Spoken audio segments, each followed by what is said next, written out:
Tension on deck. Hey, good afternoon, Ron. How are you? I'm doing all right. How was your holiday weekend? Good. I was trying to go to the parade, but they had no family viewing area, so I was unable to get to bring the family there. So other than that, not bad. Yeah, yeah. They don't. I'm trying to think. Yeah, maybe around the museum you might have missed out. Yeah, maybe. I don't know. You might have had a spot around the museum. So yeah. I called the borough, but they told me no. Oh man. Well, yeah. So we're going to be talking about that today. We're going to be talking about the Juve and the West Indian Day Parade, the NYPD deployment of 2,500 officers, the largest deployment of the year, they say. But I think that's the largest deployment. That's even larger than the Times Square detail for New Year's Eve. And the measures they put into place. We'll talk about that a little bit. We'll give a little bit of background on Juve and the West Indian Day Parade, and then we'll get into what happened afterwards, the mayhem and the violence that occurred after the parade.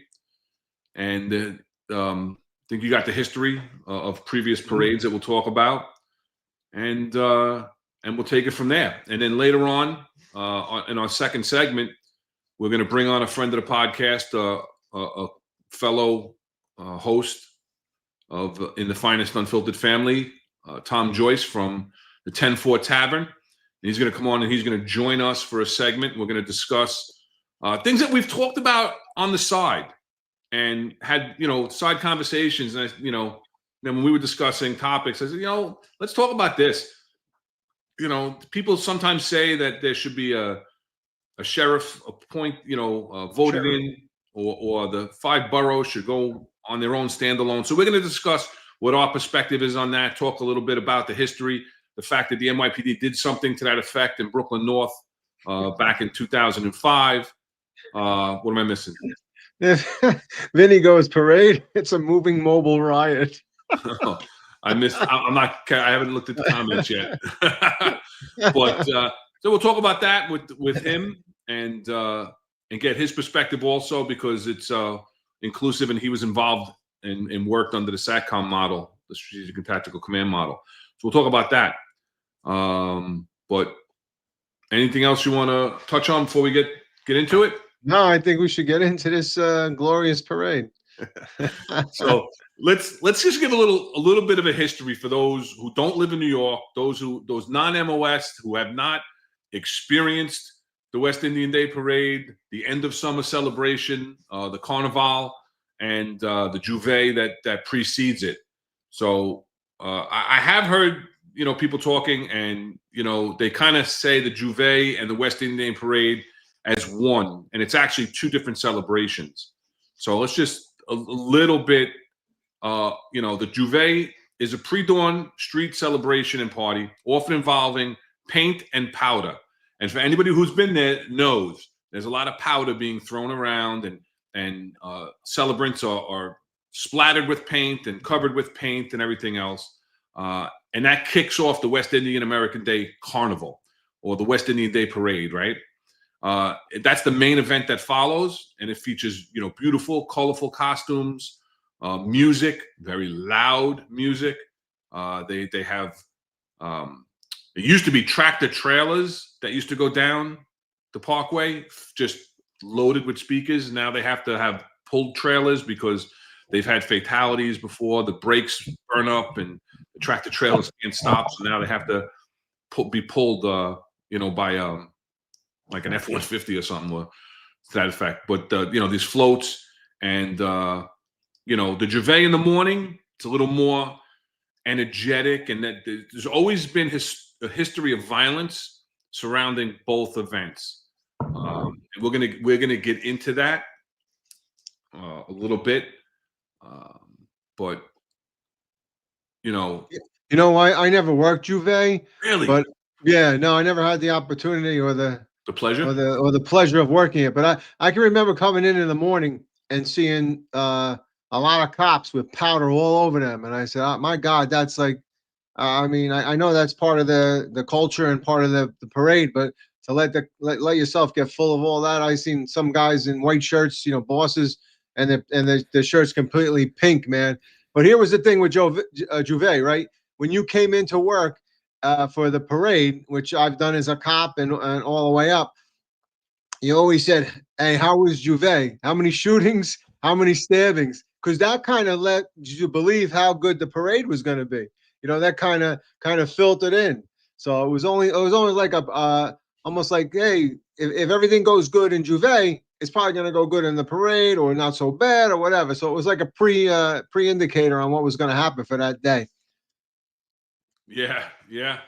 It's true. And I worked it. I worked in Brooklyn South and Brooklyn North for a big chunk of my career.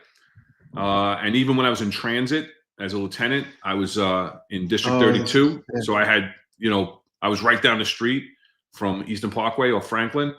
And interesting times, definitely interesting times. And like you said, though, historic violence. And that's not what it's about. It's a celebration of the Caribbean culture, of all the Caribbean islands coming together and celebrating.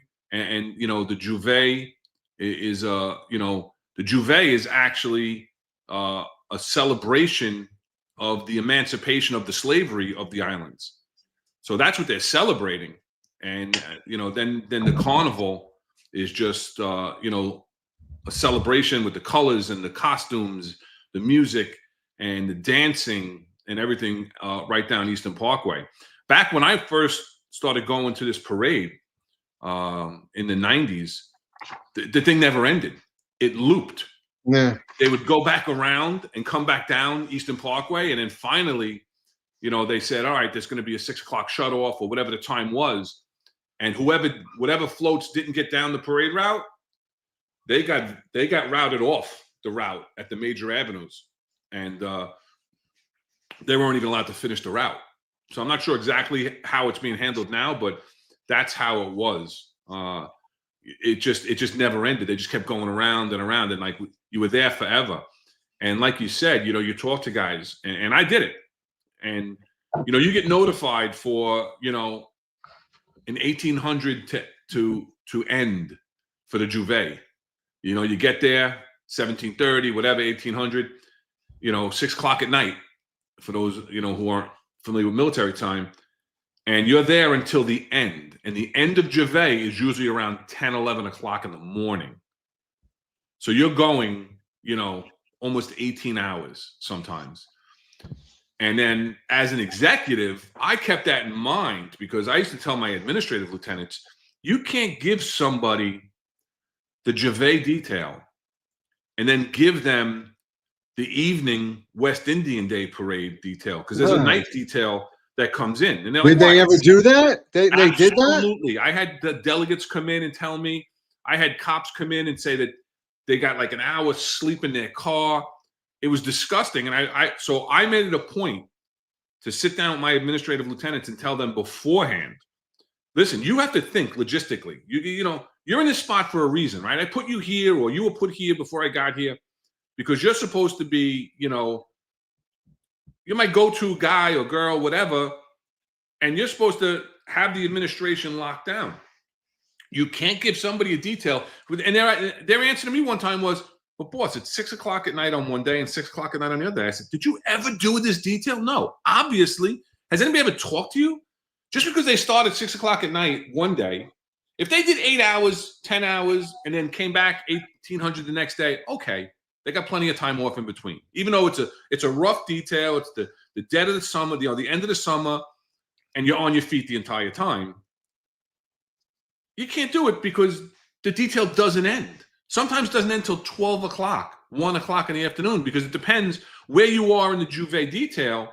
And then you got to get relieved by the West Indian Day parade detail that comes in about 10 o'clock in the morning. So by the time they get there, they muster up, they get put on rosters, they get out to post. How long does that take?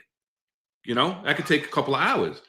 So it's something that you have to, and so we're talking to, I'm talking to the executives out there, the administrative lieutenants that are out there. You got to think, just because you've never understood it or you never did it, you got to keep into consideration the members. And that's one of the things that we talk about all the time, right? So it's not just talking about the detail. Let's talk about, the NYPD's response and these cops, we've talked about it on all the platform, across the platform of the Finest Unfiltered, of how much overtime these cops have been destroyed with, right?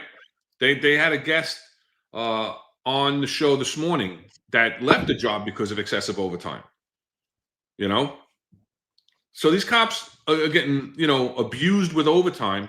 They're not getting their days off. They're getting extended tour, pre-tour, overtime.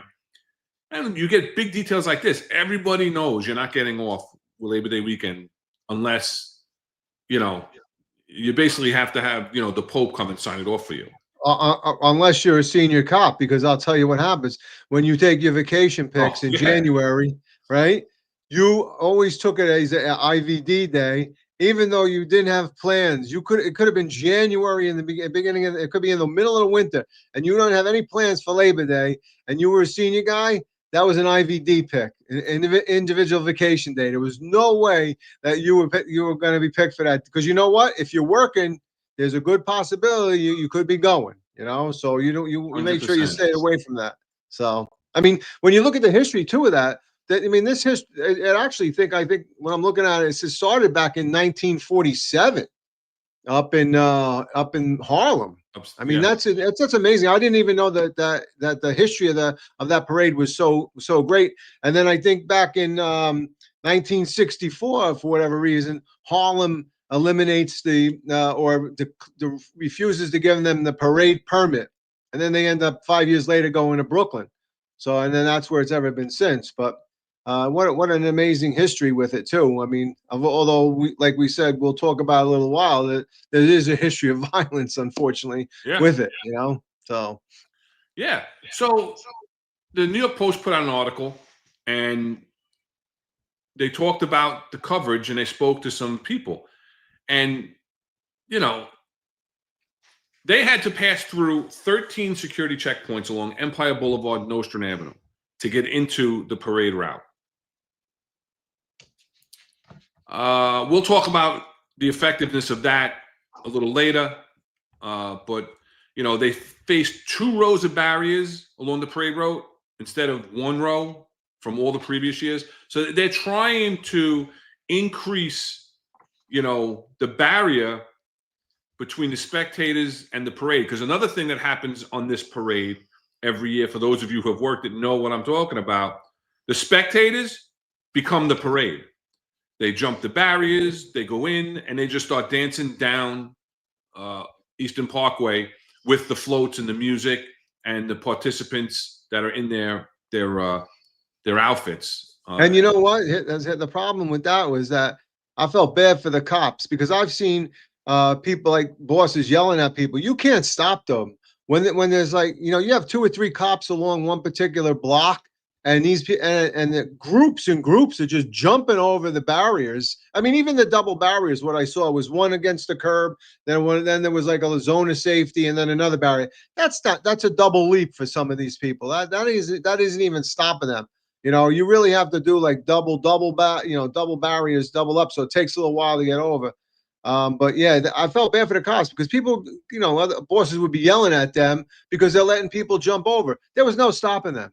There was no stopping the people. So, and I guarantee it happened today. When you see these tractor trailers go by, or these trucks go by, and thousands of people behind the particular vehicle, and think about it. This whole thing started from Trinidad, where they used to do steel drum bands. Now it's these trucks with the biggest speakers you'll ever see in your life, and your whole body is moving. Like when they start hitting the bass, your whole body is moving next to that. And we used to give out earplugs. I don't know if you did that when you did the parade. We gave out earplugs to the poor cops who were standing right there.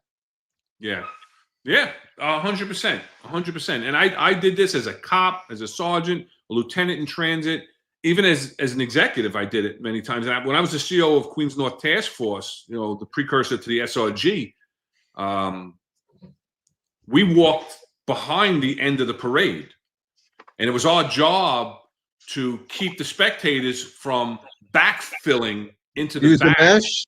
Use the mesh. Yeah, they'd walk with the mesh, Yeah. and to try to avoid the crowd from coming into the back and just backfilling and just extending the length of the parade, basically. So, and sometimes, my guys would get a little overzealous. People would like run up in front of us and try to jump over. And I'm like, let them go. Yeah. If they're going to be that, gung ho to get in, it's like, well, a couple of guys go for it, But, here, the community wants it. The community wanted the extra police. And they even say, I don't mind being searched. And we're going to get into that because when they're coming through these checkpoints, they were being wanded with metal detectors. It's for the safety, and it's a good thing. I think that was the first year they did that. I don't remember them ever doing that before. I don't either, but let's remember last year that there was a shooting where, someone was shot and killed. And, then Mayor Adams came out and touted, how safe it was. It was only one shooting incident.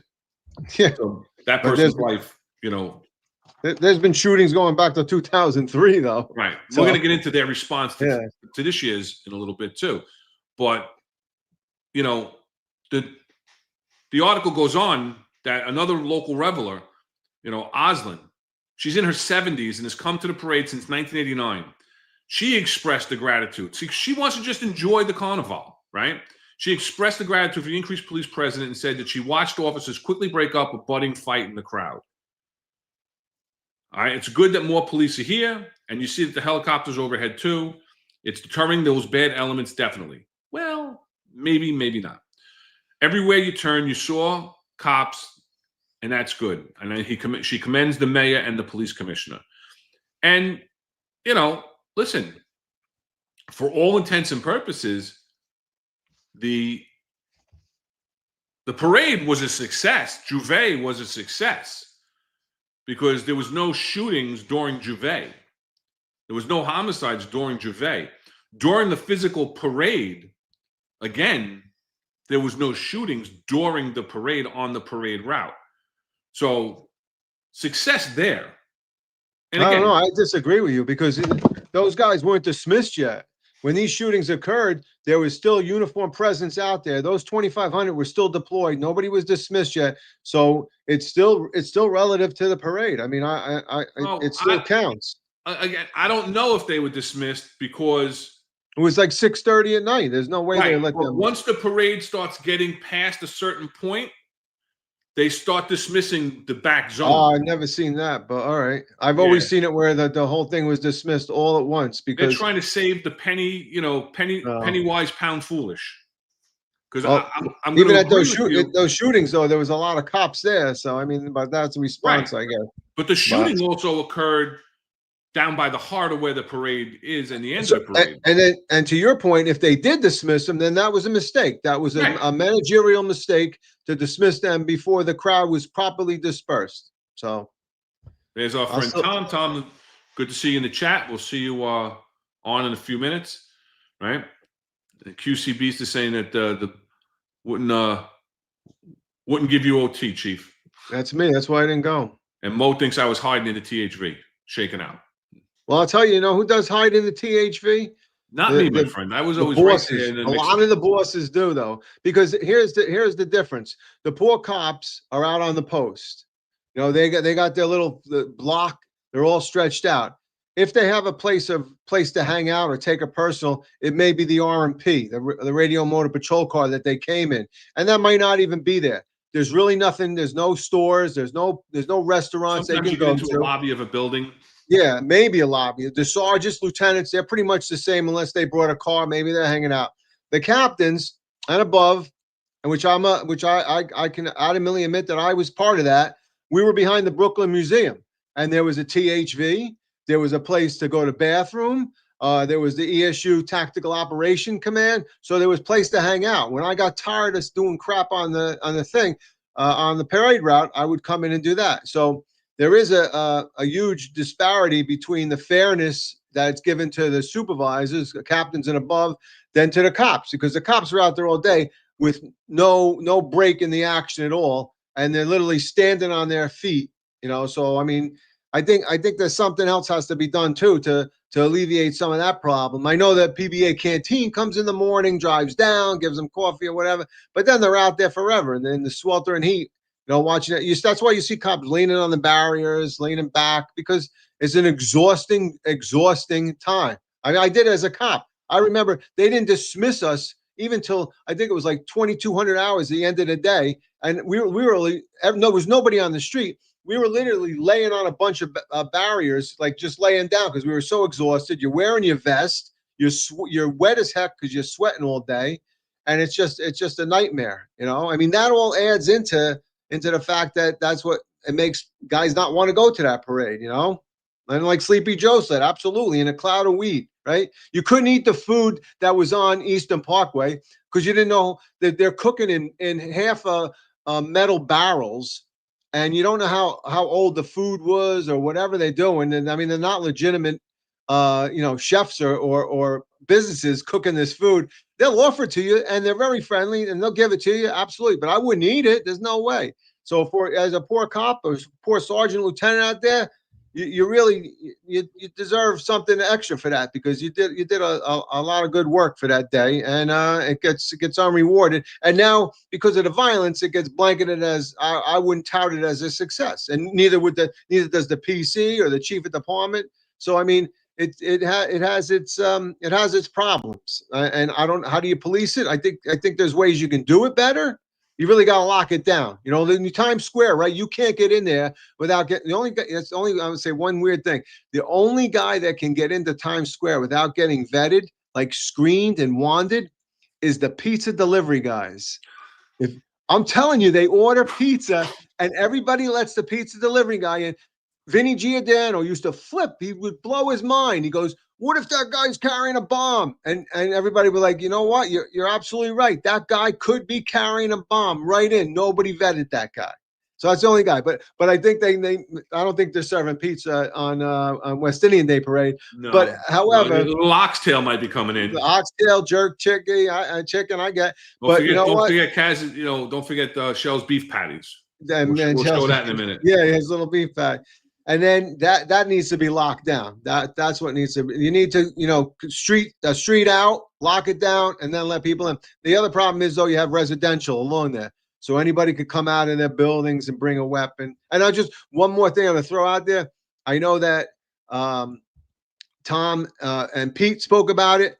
I was at one of those details for West Indian Day Parade when the captain, I'm not going to say his name, but he was a real dick. He comes out. He's addressing the crowd, the group, turning us out, and he says, "There will be recreational gunfire," and we're like, "What?" There will be recreational gunfire. We're like, what does that mean? That means if somebody comes out on their doorstep, takes their gun, shoots it in the air, boom, boom, boom, boom. That is recreational gunfire. There is no intent to hurt anybody. And you will not pursue, you will not chase, and that person will be allowed to go back in the room. And me and my partner, we're from the Bronx to the 4-1. We're like, yeah, right. We're not pursuing. But I mean, that was the mentality way back when. They let everybody shoot and do whatever they want. So it was a crazy, crazy time.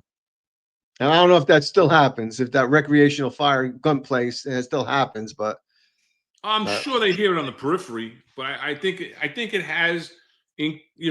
Obviously, they've done a better job at securing the perimeter and those getting into the area. But I'm not disagreeing. Just to get back to a point, because I'm a little behind in the comments, but I don't disagree that any shooting after the parade is involved with the parade whatsoever. What I'm just saying is during the actual parade, because all the violence was after the parade. So the problem with that is, again, it's a logistics thing of when you bring your cops in. A lot of that, like you said, you're seeing the cops leaning on the barrier. They've been sweating all day. They've been out there all day. Somebody made a comment that the Juve didn't get released until 1400 today. on Monday, 2:00 in the afternoon, and they were there since 1800 the night before. So it's 20 hours that they were at the Juve. And then the day tour guys are coming in staggered times or whatever. Some come early, 6 o'clock, 8 o'clock, 10 o'clock. They're there all day, so now they're tired. The job needs to do a better job of also bringing cops in for the after effects of the parade, because that's where all the violence was this year. So I'm not denying, and I'm not opposing your statement that the shootings are related. 100% they're related. I was just saying that the Gervais wasn't a violent time this year. No. And during the actual parade, where there was a homicide last year, and in the past there's been homicides, there's been shootings. Well, you have those numbers, right?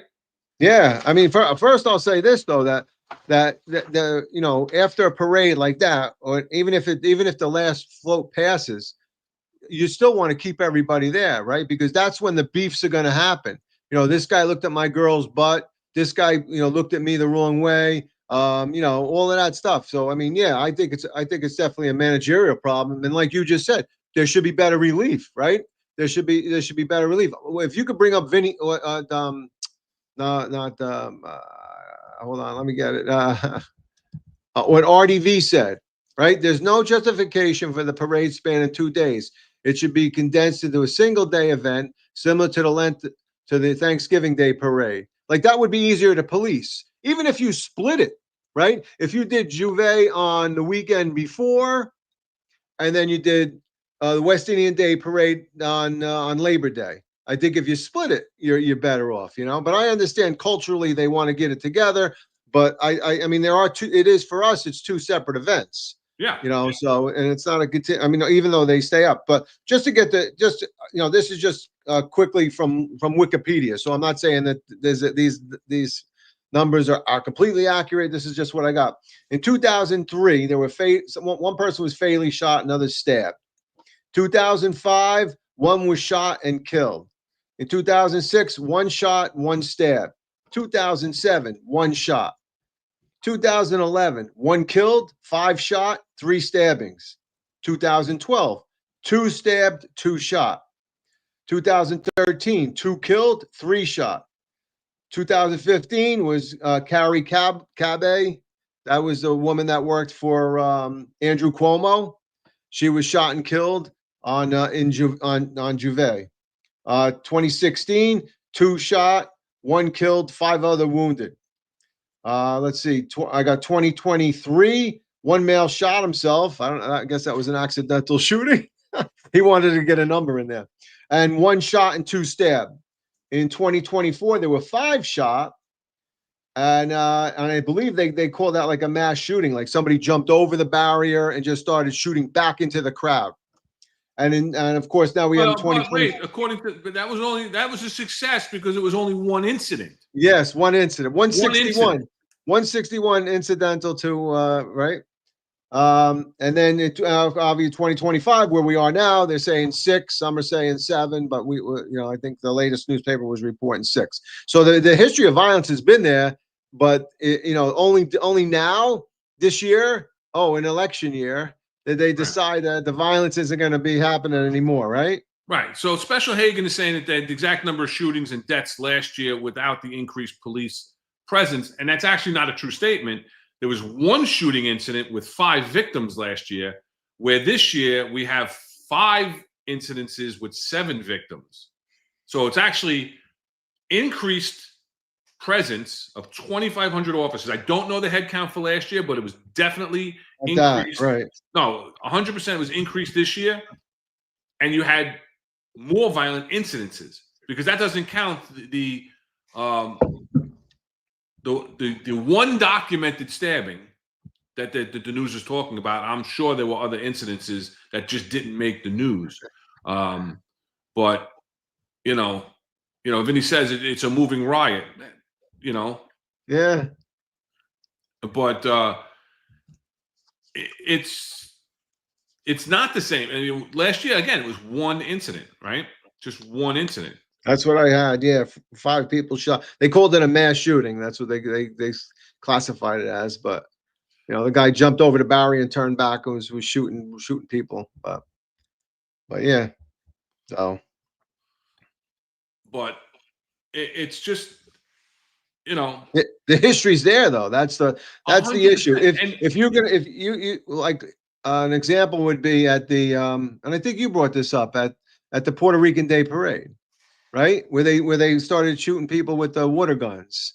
And what happened? That guy's lost command, right? I mean, you want to tell the rest of Jerry, the story? You know it better than I do. yeah, this is the year that I don't remember the exact year, but Jerry Quinlan was the zone commander, and he was a chief, and he was my CO in the 70 precinct, and he was the CO of the 70 precinct during the Abner Louima incident. I had been transferred to narcotics like 5 or 6 weeks prior to that incident, so I wasn't there for that incident.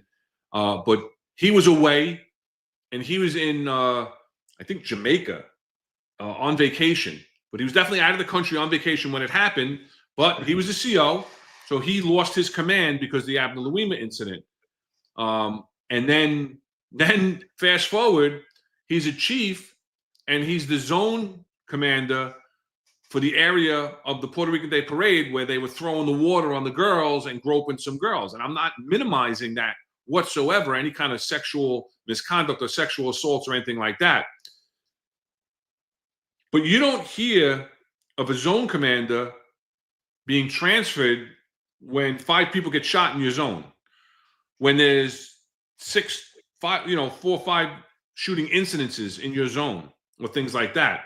So times have changed, and again, after that incident, they really tightened up on the Puerto Rican Day Parade. They increased the detail. They expanded the detail into the outer zones where the partying was happening off the parade route, off of Fifth Avenue, I believe that parade goes down. Yeah. And had any other, and multiple people say it, right? Scott Wagner, detective Spanish Harlem, is saying it right here too. If any other parade had this type of carnage each year, it'll be canceled.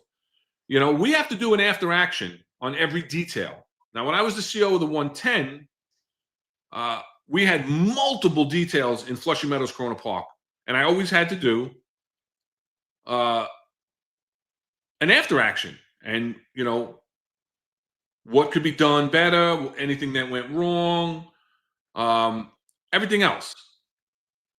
And where did it go after you did it? It goes to the borough. It goes down to operations, right? It goes to operations. They put it on. They use it if they want to use it.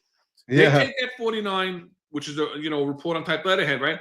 And they use it if they want to deny the detail or the manpower request for the following year. Right. Then they'll go back and say, well, you had issues last year. We're not going to approve their permit this year. But that's for localized events. You would never see them do this. Or if everything went well, they'd cut the personnel that they'd be deploying from the NYPD. Yes, 100%. Terry, thank you very much. Throw that up there for you. Always looking out for the likes and shares and subscribes. Yeah, thank you, Terry. And here's Vinny. He's agreeing with you. They're all connected, but I agree with you also.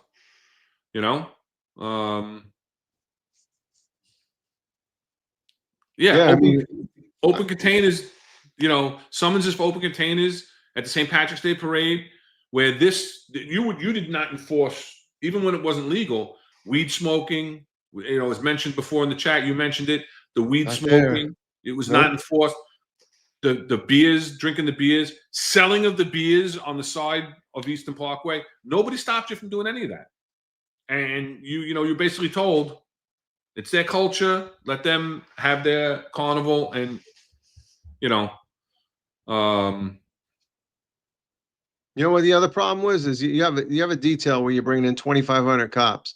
Now you're bringing cops from throughout the city, all over, right? They're coming there. Nobody there really wants to make a collar. I mean, there's collars to be made, but I think if you saw on the Sal Greco show, right? they didn't want to make a collar, right? They just kind of told these girls, all right, get out of here or whatever. Because it becomes problematic for them to, now they got to take a collar. They're going to a station house. They don't even know where the station house is, probably. I mean, there's just a lot of things that they all add up to you not wanting to do anything, and all you really want to do is get out of there and go home. By the end of the day, you just want to be done. And Junior Stalakis says, was on the parade route until 23:30, 11:30 at night. Was there for all the shootings. The only people that went home Monday was the detail from Sunday night. So, all right. So they didn't release anybody from the end of the detail this year. And again, I'm way behind in because I'm in the conversation. I'm behind in the comments today. Yeah, I mean that was also the hardest part, is sitting there waiting too. Oh, waiting. Oh, after you get that relief, that feeling. And everybody that's been at that detail knows what I'm saying. They're gonna chuckle when I say this. When you see sanitation come down the parkway, absolutely, because the end is near. Yeah. When sanitation goes down, you kind of know they're gonna start 10-2ing, which means to return to the THV or to your muster location, and that the end is near when sanitation comes down, with the street cleaners and the brooms, and those guys do a phenomenal job. I remember getting scared. All of a sudden, as sanitation's coming up, you hear all these like bottles popping and stuff, and as the sanitation vehicles are running over the water bottles and stuff, and you're like, oh man, was that just another shooting? But yeah, you're right. Once you see the sanitation trucks, you see it in the distance, and they coming closer and closer. Even down in Times Square, they used to come around with the blower, right, to get all the confetti off the sidewalks and stuff. Yeah. Man, God bless those guys. Those are our friends when it comes up to cleaning up at the end of that parade. And then once the streets open, you're like, man, now we're safe. We're definitely out of here. And Vinny wants to tell us how many babies were born during the parade route. I'm sure there were a few.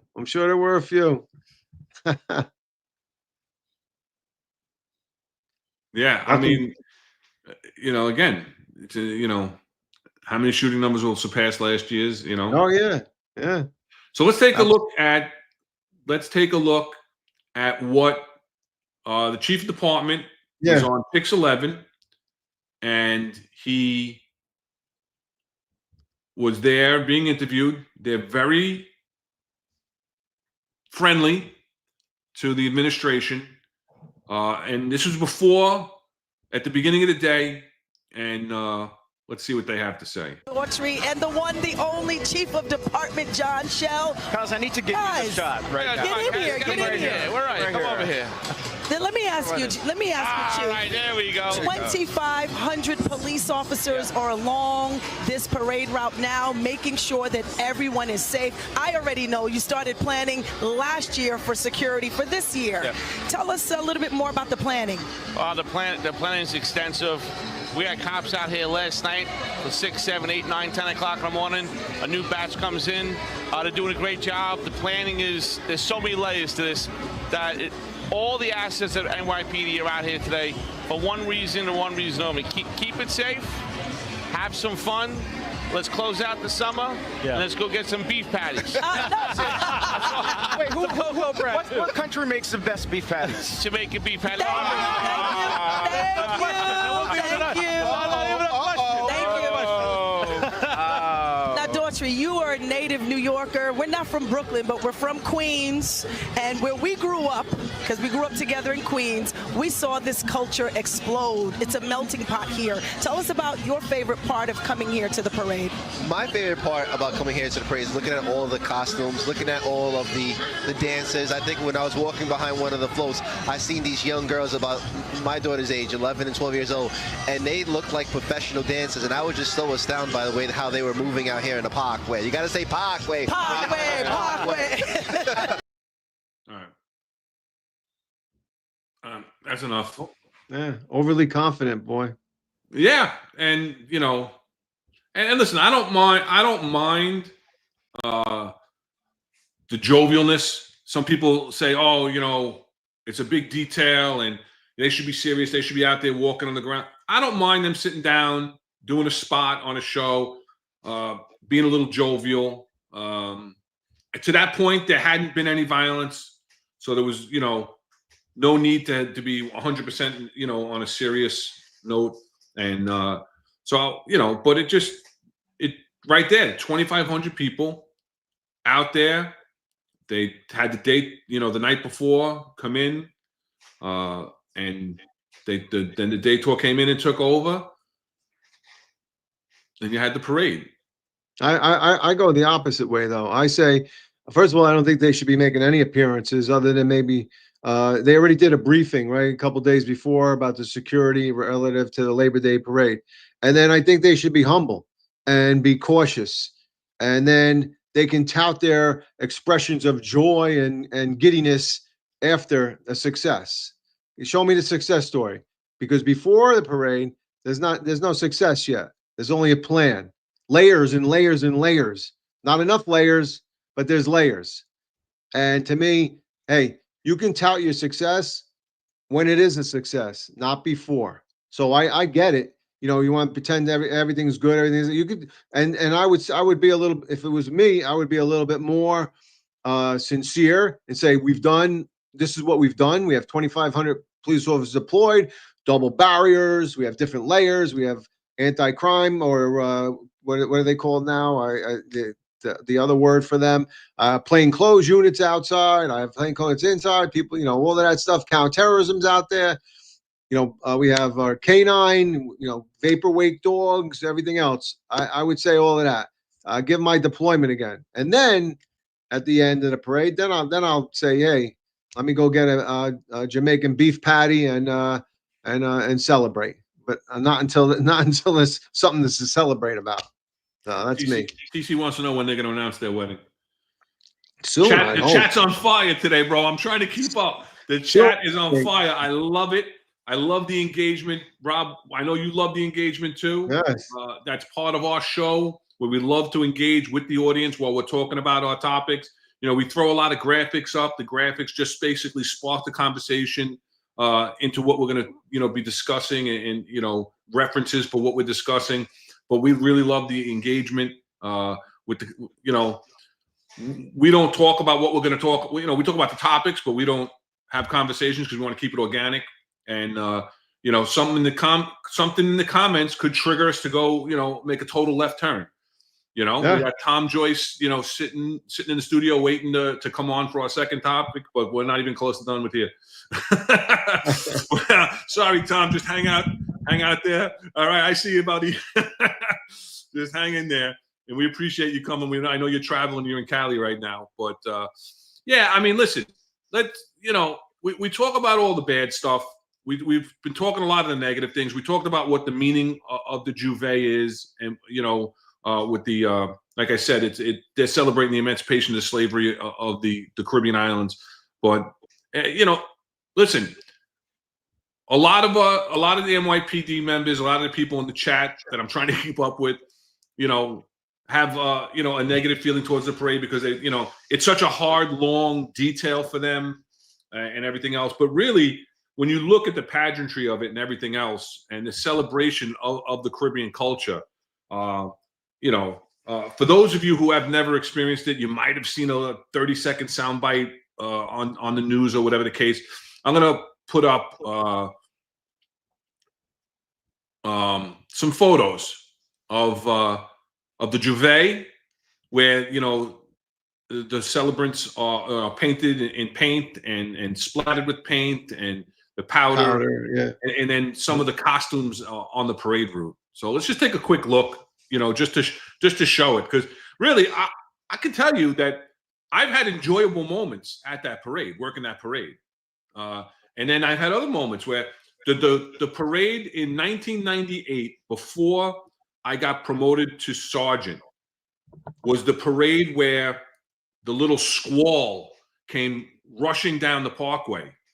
And the wind was so bad that it actually lifted some of the people with their costumes off the ground. And I remember it was August, it was the first week of September, and I was going into BMOC the next week. I already got notified. And I was in narcotics in Brooklyn North, and they wouldn't let me out of the detail. I'm like, dude, I'm getting promoted. You gave me the notification for my promotion, and then you gave me the notification for the detail, and I couldn't get out of it. And I'm like, all right. So, I'm trying to I remember being soaked from head to toe because that rain came through and that wind came through. It was really, really interesting. Nowhere to go, nowhere to dry your clothes. Nowhere to hide. No. Hey, you know who? Our van was parked in a secure location. Nowhere on the other side of the parkway. As cops, we couldn't even get across. Yeah. You know who had a good time though? Gregory Gordon. Detective Gregory Gordon. He's the cop that was grinding up against one of the revelers dancing in the middle of the street. Almost got in trouble for that, but he was fun. And listen, I totally disagree with it, and I think it was completely inappropriate, but he got away with it. So, all right, I'm going to tell a story. I'm retired now. One year, I was a cop in the 7-0, and our roll call clerk was a celebrant in the party, in the parade. So she knew where we were going to be. And we always got along really well with her, because you treat your roll call people right, they treat you right. Back then, you wanted to get into a car because there was so many people. You wanted to get into a car, the sergeant could always change it, but at least, if roll call sends it down, you get the right details, or you get the phone calls if you want the detail, if you take care of your roll call clerk, right? So she gives us our notifications. We're on the parkway, and she's coming down. And this was obviously in the early 90s, so it was before cell phones and before everything else. So, you didn't have all the cameras and everything else, the social media that you have today. And as she's coming down, she's dancing. She has this horse head on a stick. And she's dancing, and coming down the parkway. And then she comes up to me and starts dancing next to me. She takes my hat, puts it on her head. I take her horse, and I might have danced a couple of feet down the parkway with her horse head while she was dancing with my hat. But, Wait, so nobody saw that? Nobody from your command? Nobody from the borough? Of course they did. Of course they. I was standing there with a bunch of guys from the command, but it was all in fun. I was wasn't grinding. I wasn't grinding. Nobody was twerking. No, I know. Or anything like that. I was wondering though if, like, on the Tuesday after, did the CO of Mounted call you and say you got a job? No, I didn't get any notifications from Mounted. That would have been good. That would have been good. Yeah, you got experience. Your Mounted interview. Yeah. But let's take a look. Let's take a look.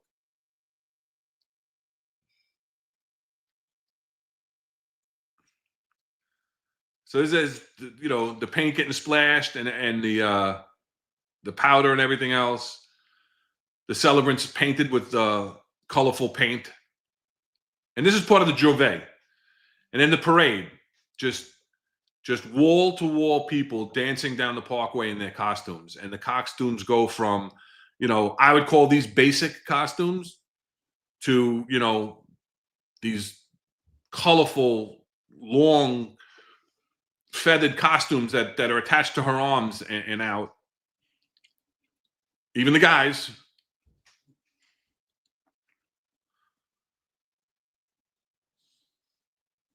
Going down. And this is just people enjoying the Caribbean culture.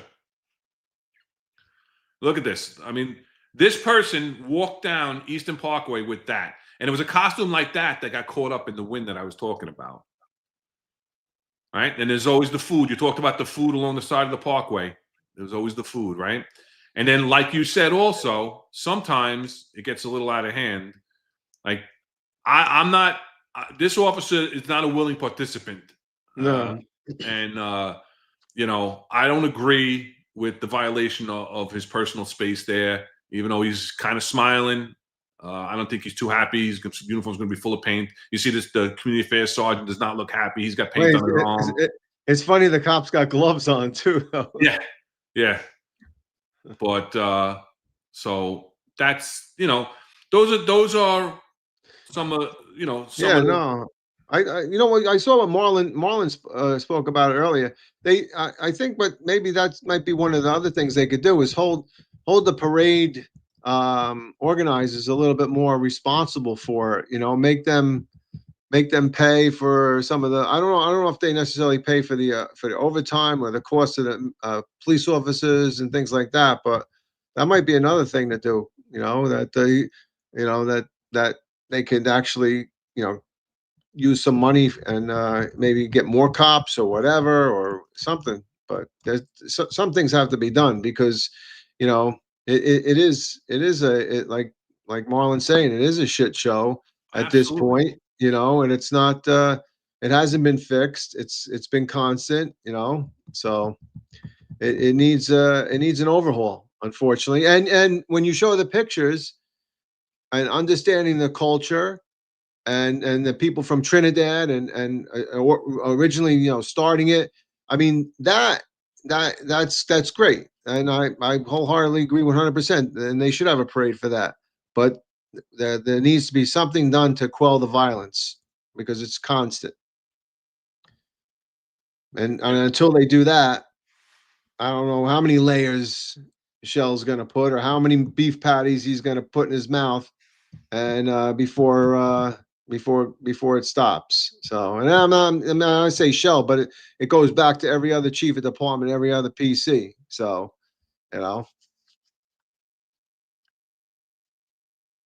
yes, I see Artie made a collar there, right? And he had 25 hours of overtime. But then he dropped the charges. Of course, yeah. And I would have had to tell him then. I would have said, Artie, if the ADA dropped the charges, you're going to have to take that overtime in time. No cash. Sorry. Chief, no cash. But No listen, cash. there was, there's other stuff going on, too. Yeah. Talking about, I want 2,500 cops. Let me know when you see one. Yeah. And that goes back to the broken window theory, right? Where it starts out a little bit small. These two guys are, physical. It's assault, definitely an assault 3, right? The guy punched him out. It might even be assault felony with a serious physical injury, knocking the guy out, could have some sort of head trauma. But if you don't stop that, what's going to happen? Then that guy's going to, when his brother finds out that you just knocked him out, he's going home, get his gun, and coming back, and is going to even the score. Hey, I want to know where the violence interrupters were this week. Were they there for that, or were they marching? They probably march as a group. Where the city violence interrupters, and they weren't deployed along there so that they could stop any violence or continuing. Yeah, Scott wants to know why there was no breakdown by Shell, Kaz, Adams, or Tish. I'm going to get into it. There was a press conference today because today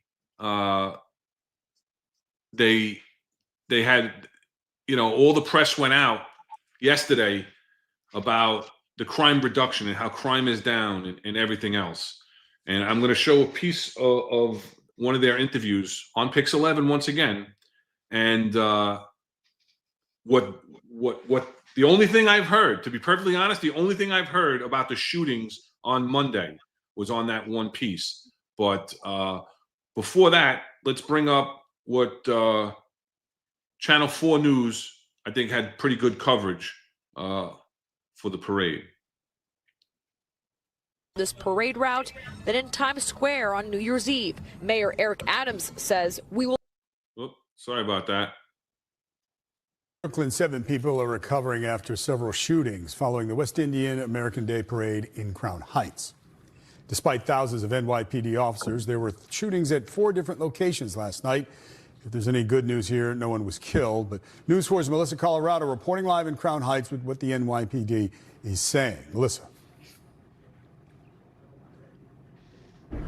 A massive police presence for the West Indian Day Parade. I mean, get this, there were more cops here along the parade route in Brooklyn than in Times Square than what we typically see on New Year's Eve. But that alone tells you how seriously the NYPD planned and prepared for the festivities. And unfortunately, despite that amplified police presence, at least 7 people were shot and 1 man was slashed near the parade route. You can't hear when the gunshots rang out on Nostrand Avenue and Sterling Street Monday evening, but you can see people scurrying for their lives. One man seemed tripping over in his mission to escape the bullets. I only heard shots and everybody take cover. I thought it was firecracker, but then I heard the ambulance and police that came out to see what happened. I know it was a shooting. Police say 2 men were shot. A 53-year-old man shot in his neck and leg. Another bullet struck a 40-year-old man in his ankle. Both men expected to recover. 10 minutes earlier, police say bullets were flying near Eastern Parkway and Classen Avenue. 2 men were each shot in the shoulder and rushed to the hospital. And an hour before that, police say a 20-year-old man on Eastern Parkway was shot in the leg, and a 40-year-old woman was grazed by a bullet in her backside. Revelers we spoke to say they're grateful they listened to their gut instinct. Yes, I have a feeling that something bad was going to happen, and no, it did. And headed home before the gunfire rang out. I was out there enjoying myself, and then I went home. By 9:30 p.m., the gun violence wasn't over. Police say a 14-year-old boy on Eastern Parkway and Rochester Avenue was shot twice, with bullets piercing his back and his hand. He was taken to Maimonides Hospital and is expected to recover. There was plenty of police. 2,500 police officers to be exact, the largest police deployment of 2025. More cops along this parade route than in Times Square on New Year's Eve. I'm going to stop it right there for a second. And then if we're going to go back, and this is the part where we caught this looking at it, where they had the officers at one of the 13 checkpoints coming in, and they were searching the participants coming into the parade grounds. So you want to yeah, I mean, obviously we see right there in the picture along this parade route. If we stop right there, right, I see that, first of all, I see members of the service. Now I know that I have a high regard for school safety, because they do that every day. They use the magnetometers and they use the hand wands. What we see there is a police officer on the left, on the far left. He has 2 hand wands together. I don't know what he's doing right there, and I don't know if he does either. But you know, why not have magnetometers set up, and then anybody that goes through the magnetometers that doesn't pass, then they get screened with the hand wand. That's the normal procedure. I don't know what they're doing there. It just seems arbitrary and capricious. Capricious? How does John say it? arbitrary and capricious. That's it. Arbitrary and capricious. So I don't know. I don't think that that's very effective. So I think that could be part of the problem right there. And I wonder where these 11 are. And I just wonder how these, checkpoints are really set up. Are people able to get, a block away, jump over the barrier and get in? I mean, is there cops there waiting and watching right now? I doubt it. Especially once the event begins, because the crowd is so... Yeah, it gets huge. It's huge. And these people are letting them be wanded, right? There's other people that don't want to get wanded, and they're going to find another way in. So Hunter's got me down there, capricious and lambasting. So yeah, no, I guess I'm a little behind. That's all right. That's all right. I just think that it could have been done better. That in itself, I've been in national security events where Secret Service has taken over Madison Square Garden and did all the wanding and everything. They brought their magnetometers in. They brought in the uniformed Secret Service agents, and they are thorough. They'll screen everybody and things like that. That to me does not look thorough at all. And I question what training did they do? Did they look at the video training on their iPhone for 15 minutes and get qualified? Because I don't think they're doing a very good job right there. And I think I agree with Eric Dim right there. Smoke and mirrors. That's all it is. It's let's you're way pretend ahead of me. I'm trying to catch up. That's all right. I got you. I said they're just pretending, make it look good. And if somebody has a gun, they'll maybe see that and turn around and go the other way. Or are they just going to go down the block and kind of find a better way in? So, I'm sure their training wasn't as sufficient as it needed to be for a huge event like that, touting that the most amount of people deployed at that detail greater than Times Square. You have to be kidding me.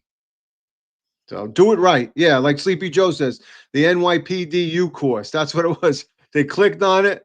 They watched the video for 15 minutes, and they suddenly became qualified to use the wands. I don't know. I got to fight back on that one. So on what? What's that? I'm sorry. On their training and then what they're doing. That it just doesn't seem like they had any training. No. Hardcore says you got jokes. Hey, once in a while.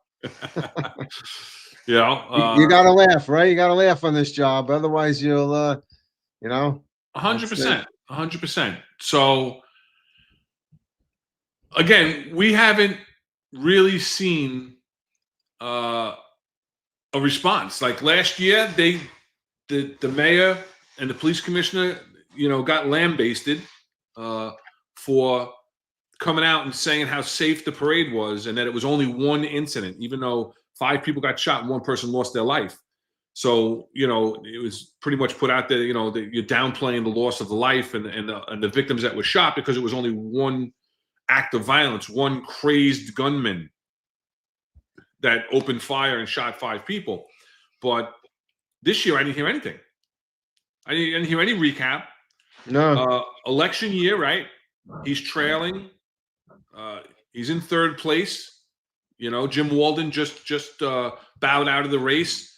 So now you really only have the 3 Democrats / independents, and then you have 1 Republican. So he's not saying he's backing down. There's all rumors about what happened in Florida when he went to Florida the last couple of days. Did he get a job, offer? Is he interviewing? He was, in his interview, where I'm going to just show a little clip, but I'm not going to play that part. He evades the question on who he spoke with, But listen, our point here is 2,500 cops. 2,500 cops. Yeah, that's crazy. And they were deployed, but I didn't see any cops near that first fight that we showed, right? Like on Sal's show, there was plenty of cops, some fisticuffs. They broke it up. I don't know the situation. I don't know who was pointing at who, if they saw who was actually, if anybody was actually assaulted or, if anybody wanted to make an issue out of anything. I'm not going to make a big deal that everybody went 90Z on that. No, I have to, because I think you have to stop it. You know what? Discon, at minimum discon. This is at a parade and event that historically been violence. So you know what? Those 2 girls fought, and I just think it's going to escalate because they're going to come back later on. So hey, discon them. That's all I say. Cuff them and bring them. I'm going to give you another story. I'll give you another story from a day that I did the West Indian Day Parade. And again, this was before any kind of stop reports, before any kind of TRIs or anything like that, right? There was a brawl, started breaking out on the corner. Me and like 2 other guys are on the corner, and it wasn't like it is today. If you had 2 guys on the corner, you had 2 guys on your corner, 2 guys on the other corner who you couldn't see because the crowd was so thick, and you had 2 guys across the street that couldn't get to you if they wanted to because of you couldn't cross the street, right? And we maced them all. They all went 90Z. They scattered like cockroaches with the lights on. Eric keeps asking you what's 90Z. LOL. Oh, 90Z means gone on arrival. It's the police code for gone on arrival. I'm sorry. He's been retired for a little while, so you have to re-explain to Eric. Eric, don't make me make comments, Eric. But listen. Did we call anybody? We didn't call anybody. Everybody scattered, 90Z, gone on arrival, right? They all fled. Once we maced the crowd, it broke up the fight. It was effective. it worked. Wait, but you tried. You went like this, and you right, and then they grabbed ran. him, and he was painted, so his arm slipped off. This close. I almost had a collar. That's it. I got it. Condition corrected. There you go, Scott Wagner. 91. Yeah, there you go. 91. And you got a spot on from Eric. That's it. About we were talking about the training earlier. I'm just catching up, guys. I'm sorry. Yeah, no, I think a little bit. You have to take. I mean, that might be some of the problems, right? You need to nip the little things in the butt, right? You got to do a little bit of that. Broken windows. Hey, let's get it. Let's stop it now before it continues and goes and escalates. But then again, you have the violence interrupters. I keep bringing that up because I think that's important. We're paying billions of dollars for violence interrupters, and I don't know what they're interrupting, but so and people brought it up earlier, and I see Eric saying it there. Who paid for the 2,500? At a certain point, parades would. I know like Macy's will I think there's some funding that comes back and forth and things like that for the parade. Who's paying for that? There are sponsors for this parade. Marlon brought it up earlier. They don't have the sponsorship they had in the past. That's why the pageantry is not even though there are beautiful costumes and everything else, it's not what it was in the 90s and earlier 2000s. But to the point of the show, and we're an hour and 6 minutes in, so smash the like, subscribe, put the notification bell on so you get notified for all the Finest Unfiltered shows. But 2,500 cops. The biggest detail that they've ever had, and they still had all of these shootings on the parade route, even though it was after the parade, on the parade route, while cops are still deployed, as well as on the periphery where cops are also deployed, because people aren't just on with this detail, there's cops everywhere in Brooklyn South. Everywhere in the 7-1, the 6-7, the 7-0, there are cops, even into the 7-8 on the other side. Yeah, they have mobile field forces, right? They have mobile field forces. They have cops posted at locations that have had historic violence and things like that. And 2,500 cops, and they still had all of this violence. And I believe one gang member out of everybody was arrested. I think that's the only arrest that was made in regards to the shootings. So, I mean, listen, what did the police commissioner and the mayor have to say about it? Because we'll start winding down so we could wake Tom up from his nap and bring him in.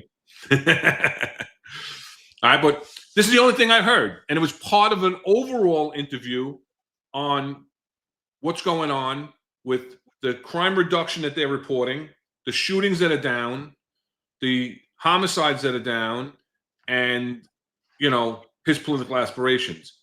But so this little tidbit comes out. We've been here before, where perception and reality, they're two different things. But how successful do you really feel, though, that the summer violence reduction plan was? Well, as the commissioner stated, the numbers don't lie, and you use the numbers to indicate are you moving in the right direction. Look over this weekend, the number of shootings we had, and then look at cities across America. Chicago, over 50 people shot. Over 50 people shot. And so when you look at what we're doing here, we remain the safest big city in America. And we know these high-profile shootings. Franklin Avenue, you saw 14 people shot. You saw 4 people shot in the Bronx. We know this plays on the psyche of New Yorkers. But when you look at what this police department is doing under this commissioner, you are seeing record lows in crime. Now we need the other parts of the criminal justice system to do their job, and that includes looking at what we did with raise the age, looking at what we did with bail reform, and these other aspects. So that's his answer. His answer is that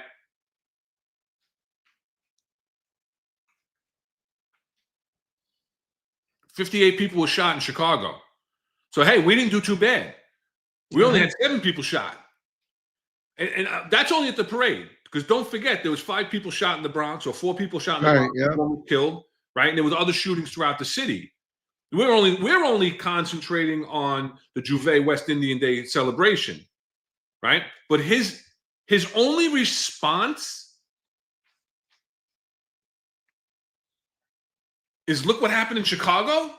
Yeah. I got a spot on. No. I got a spot on, by the way. Oh, there you go. All right. Equal opportunity, equal spots on. All right. Well, it's 1-1 right now, but I'll see if I can get another one. But hey, listen, you know what? That's all he has. All he has is the ability, Adams, all he has is the ability to blame another city that he has nothing to do with, that they're worse than us, so we're better. That would be like you as a precinct commander saying, well, a precinct in LA has more homicides and robberies and rapes than I do, so my precinct's doing better. That's what he just did. Would that work for me in Comstat? Only if McCarthy was still the deputy commissioner of operations. Not. I don't think so. Listen. Oh, and TC says that was my my incident with the mace was Tony Baloney's method of crowd control. That's it, Tony Baloney, man, task force. I remember that, man. Yep. And during certain riots, he had the big canister, and he sprayed the bear canister. Hey, I used to always love on a detail when they would go, "Is Captain Baloney on the air?" And then somebody goes, "Have Captain Ham? Is Captain Cheese on the air?" It wouldn't end once somebody said that. I mean, what does Jeff say there? Makes no difference what Adam says about the parade. He's toast anyway. If Sohan wins, the parade will be absolutely right. Will be 10 times worse. 100%. There won't be any cops in there. It'll be that. You know what that day will be? That day will be like the purge. That would be like the purge. Yeah. And then the parade starts. Hey, listen. Mike G says 63 says without the 2,500, you might have had 20 people shot. That's true too. It is true, but I'm sorry. When you're deploying 2,500 uniformed members of the service, you got to do better. Yeah. We're not going to listen. We're not going to stop. We're not going to stop all violence. It's going to happen. You're not going to stop people from getting into the parade route with a weapon because, like we said, somebody's going to hop over the barrier. Somebody's going to jump on the barrier or whatever the case may be. I love when you're ahead of me with the comments and you're laughing. TC cracked me up because I think of it. It's so funny. Is the guy with the hand wands will be giving out weapons instead of taking them, and then I just see him wanding somebody and says, "Oh, you don't have a gun? Here you go." It's sorry, I saw that. He cracked me up, man. But yeah, I don't know. I don't think it's going to stop. So. Maria, right? Is it Maria US? Thank you for reposting the stream. Appreciate that.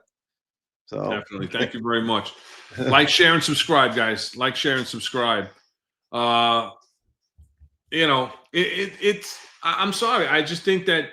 Listen, you're using historical violence to deploy your personnel, right? That's what we do, and you're not going to be able to stop everything. But I just think. That, like you said, I don't mind a little jovialness, trying to keep it light, like you said, but you have to be cautiously optimistic. But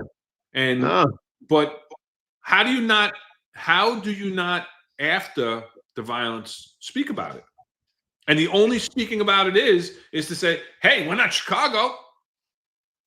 We're not Baghdad. I know. How do you do that? Yep. You got to get your head in the game there and start doing it. And I'm catching up. Yeah, no, I mean that's it. I'm not Eric Demmett. The last one is saying I think having anti-crime out this week before hitting the streets hard was a huge help and bring back anti-crime. Yeah, I mean I remember that. Like you would have street crime, anti-crime. They would be deployed to that areas. Even some of the SRG team. We used to have an anti-crime team in SRG. They would be deployed over there, and then you take the guns off the street, right? You stop the violence before it starts. I mean, there's a reason for getting ahead of it, And if they don't do that, the preemptive strike, And that's important. I don't think I'm on a gummy today, but who knows? Maybe later. Yeah. So this is my advice, right? As soon as you can, put that on your IVD day for your vacation, individual vacation day. If you have to, some guys used to have to take the whole week because the IVD day was already taken up. So there was no, like maybe 2 people on an IVD day, so you had to take the whole week. But I think that's one of the parades. One of the other things that I'm going to throw it out real quick. A lot of people complain about is UNGA, the United Nations General Assembly, another place where you stand on those foot posts for hours and hours.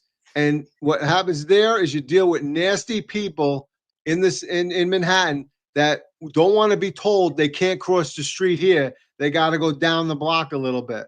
So every detail. And maybe we could talk about I think that's coming up. The UNGA's coming up this next couple of weeks, I think. Maybe we could talk about that on a later podcast. But there are a lot of problems with these. And you know what I feel is relief is a big factor. Don't expect somebody to stand on a post for 8, 9, 10, 15 hours. That's not fair. You don't want to do it. I didn't want to do it.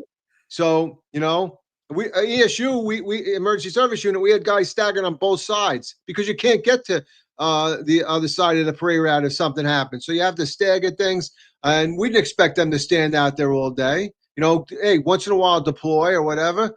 Even the Hercules teams that would deploy with the heavy weapons come out, show, and then move on.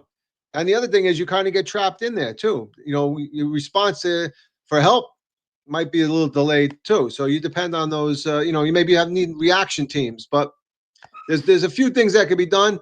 I don't think saying layers upon layers was the right terminology and really led to any real effective crime reduction. Yeah, you blanketed it with 2,500 cops. And like Mike said earlier, maybe you did stop the 20 shootings, but in reality, everybody that goes to that parade, what do you want? I want 0 shootings. I want to enjoy the parade. That's it. Yeah. No, 100%. And again, I think a lot of that has to do with your frontline supervisors, your sergeants and lieutenants, when you're talking about giving reliefs. Nowadays, there's a lot more people on each corner. There's not just 2 cops on every corner. So you have to know, and you also have to time it out. You know the busier time of the day. So make sure they get a couple of breaks before it all starts. Yeah. And then as soon as, they're out there for the heaviest portion of the day, and then start giving breaks when it calms down a little bit. Unfortunately, it didn't calm down this time. There was violence, scattered throughout at the end of the route. So, that's something to keep in mind also. And we always talk about taking care of your personnel, making sure they're hydrated. You're out there in the heat of the summer. So, yeah.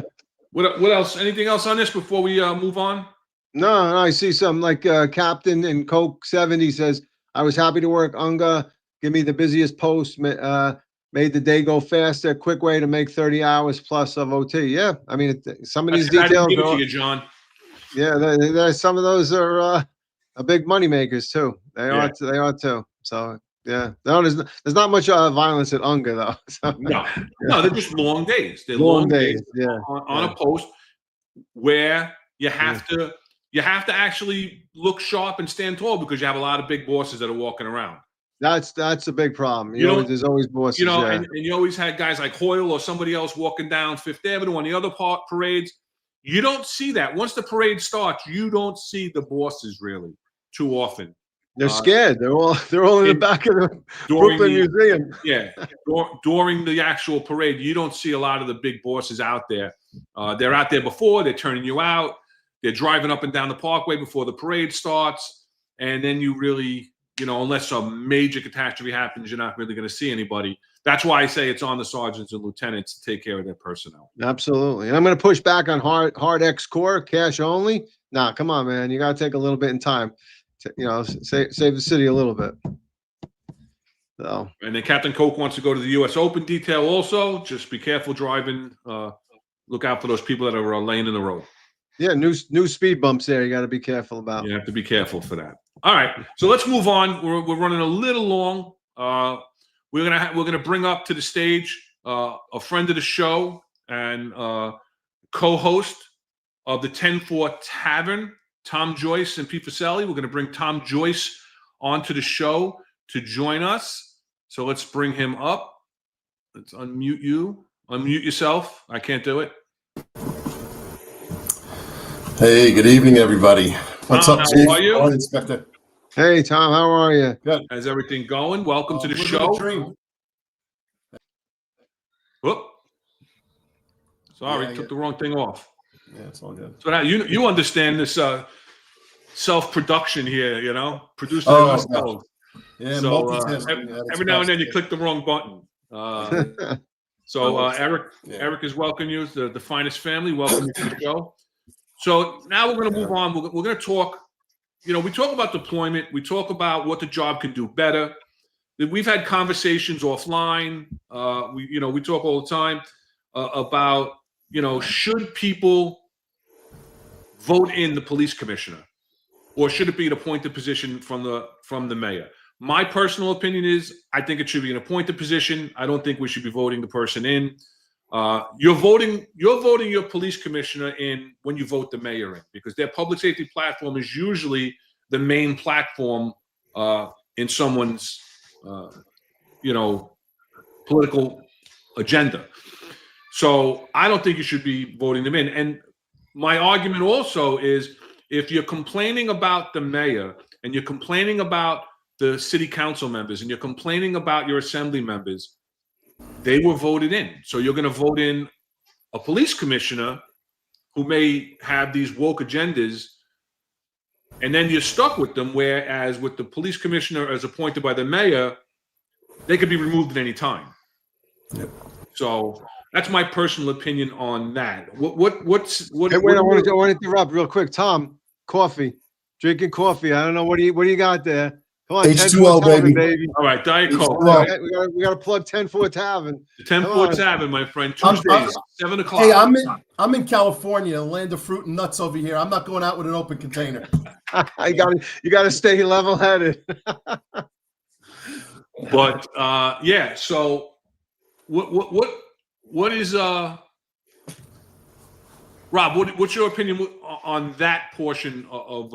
I think, like I said in the chat, like we elected a president, right? President of the United States, and he effectively puts his cabinet together. Yeah, they got to get Senate approval or whatever, but who do we vote in? We vote for the president and the vice president, right? And then everybody else in the cabinet is put in by that particular person. So I think, like you said, you kind of put the trust into the person that you're voting in as the mayor to put the people in that he feels will be best in his administration. I think that if we allow the people to vote in the mayor and then vote in a sheriff or a PC, that there could be a conflict. That they're not going to toe the line, the political line, and maybe the line that the mayor wants. And if things go awry, let's say crime starts to rise, then what happens? What does the mayor have to say? All he's going to do is point fingers and say, hey, you voted for this guy, he's wrong. So, I mean, unlike Mayor Adams, who just fires every PC at a whim, I mean, but I mean, I don't know. I think that's how I feel. I think it should be more of a political appointment by the mayor. Like you said, you vote somebody in and let them put them to trust. And then when something goes wrong with that person, then they can get rid of that person rather than the people have to revote. Tom, I don't know. What do you think? You think what's your opinion? We got a smile going on here. Oh yeah. So I do not like the elected positions of sheriffs, and I recognize that there are pros and cons to both. It's really nice to see a sheriff like a Sheriff Grady Judd in Florida who says whatever he wants and he's completely unfiltered. He should probably run his own podcast or at least be a guest for John and Eric. They'll have a blast. But on the other side of that, they can keep getting elected and they can run 30-year terms, and some of them have done, and they're stale and stodgy. And we all know about Arpaio in Phoenix. He overran his welcome, even though he was good in some respects. And then after I retired, I've been working in the tech space for 18 years now, and I've met every agency in the country, every significant law enforcement agency in every city, most state agencies. I've been to 48 states, and there's problems with the sheriffs too. And I'll remind you of a conversation, not remind you, but enlighten you on a conversation I had where we were trying to demonstrate the capabilities of a technology. And I was like, well, Sheriff, at the end of the day, more investigations will be solved with a positive clearance rate. You'll have more arrests for really violent offenders. And he said to me, son, more arrests mean an overcrowded jail cell. And I was like, they elected you? They elected you? And so I don't think your constituents know the way you're thinking right now, you know? So I think there's pros and cons, and that kind of leads into the Satcom model that you guys want to talk about today. I think when you have a police commissioner and then you task a borough commander with one chief and one throat to choke where everyone rolls up to that borough commander, I think that's how you have a hierarchical organization and not a matrix siloed organization where they answer to different masters. And I'll get into the details, but that's my initial thought. I'll get into the details on how Brooklyn Satcom worked from my eyes from 95 to 05. I thought it was very successful. All right, we're going to get into that. We're going to get into that in a couple of minutes. Just before we go any further, why don't you just introduce yourself to our audience, Tom? I introduced you. You're the co-host of the 10-4 Tavern, Tuesdays, 7:05 p.m. On the Finest Unfiltered Network. You have a great audience. You have great guests nationwide, law enforcement leaders from both the NYPD and the federal government. So I really enjoy your show. But why don't you tell our audience a little bit about your NYPD, just a quick glance through of your NYPD career. Sure. For those who are not on an overflow to the 10-4 Tavern, we'd love to have you join us for sure, of course. It is a different flavor than the executive perspective and the Finest Unfiltered. And I think that's the objective of John and Eric with their platform, is to diversify and have different takes and different viewpoints. So I came on the job in January 9th, 1986. I retired in mid-2006 sometime. I didn't want to retire. Personal circumstances dictated, and I was able to get a job in the technology space by accident. It was being in the right place at the right time. I do believe that you create your own luck. And so I was lucky in the sense of where I was located, but when the questions were asked, I was prepared to answer them. And so that is opportunity plus preparedness equals luck. Got a really good job, and I've been working very closely with public safety, law enforcement, investigators, analysts, police executives all across the country, mostly in the space of data and information sharing, license plate readers, data analytics, facial recognition, ballistic analysis, all of the really cool investigative side. I lean mostly into investigative side stuff, like the drones. I have friends that are in the drones, but like that's a straight hardware sensor play. I'm not involved in that. So just think anything detective and investigative and analytical related. So and I've been a fan for the Finest Unfiltered for a couple of years now, and was a voyeur for a year or so. Then I finally decided to get into the chat. Got invited onto the show with John and Eric. They also invited Pete because of his Fast and Furious whistleblower, and I don't think Pete spells it out enough what a devastating toll his position as a whistleblower on an egregious, horrific program run by Eric Holder ultimately. And so he's a true American hero and a patriot and a really close friend. I trust him with my life. And we thought we could bring a more national exposure to the platform because of our reach and our travels across the country for the last 15 years or so. Nice. Yeah, no, we appreciate that. We appreciate that. And we appreciate you coming on. And so, in the chat, they're going back and forth. PB is asking what's the difference between an NYPD chief and commissioner. I never really thought about that before. So it's, the police commissioner is a civilian appointed person to run the entire police department, whereas a chief is a uniform title. There's one-star chief, which is the deputy chief, which was Rob's rank. There's an assistant chief, which is a two-star chief, and then there's the what we used to call the super chiefs, who are usually bureau chiefs. There's a 3-star chiefs, and there's one uniform chief of department, who right now is John Shell, who's a 4-star chief. So that the chief of police in other agencies is the head, is the commissioner, as we would put it. So that's just to answer that question. So they go back and forth. Ron, just to add to that, though, remember that the last union member is the deputy chief, right? So the assistant chiefs, the bureau chiefs, the chief of department, those serve at the pleasure of the police commissioner. It could be revoked at any time, right? They're acting as a captain at the rank of chief of department for a year, and obviously it's extended. So just want to throw that out, though. That's not a guaranteed rank, right? So, and then the PC, I always say, is a political appointment. That plays. He or she plays politics. Yeah, absolutely. So it's going back and forth in the chat about the elected official and whether they should be an elected sheriff who has a 2-year term or a 4-year term, whatever the case may be. I agree with Tom. I don't think so. I think you're getting like all three of us agree that you're voting for your police commissioner when you're voting for your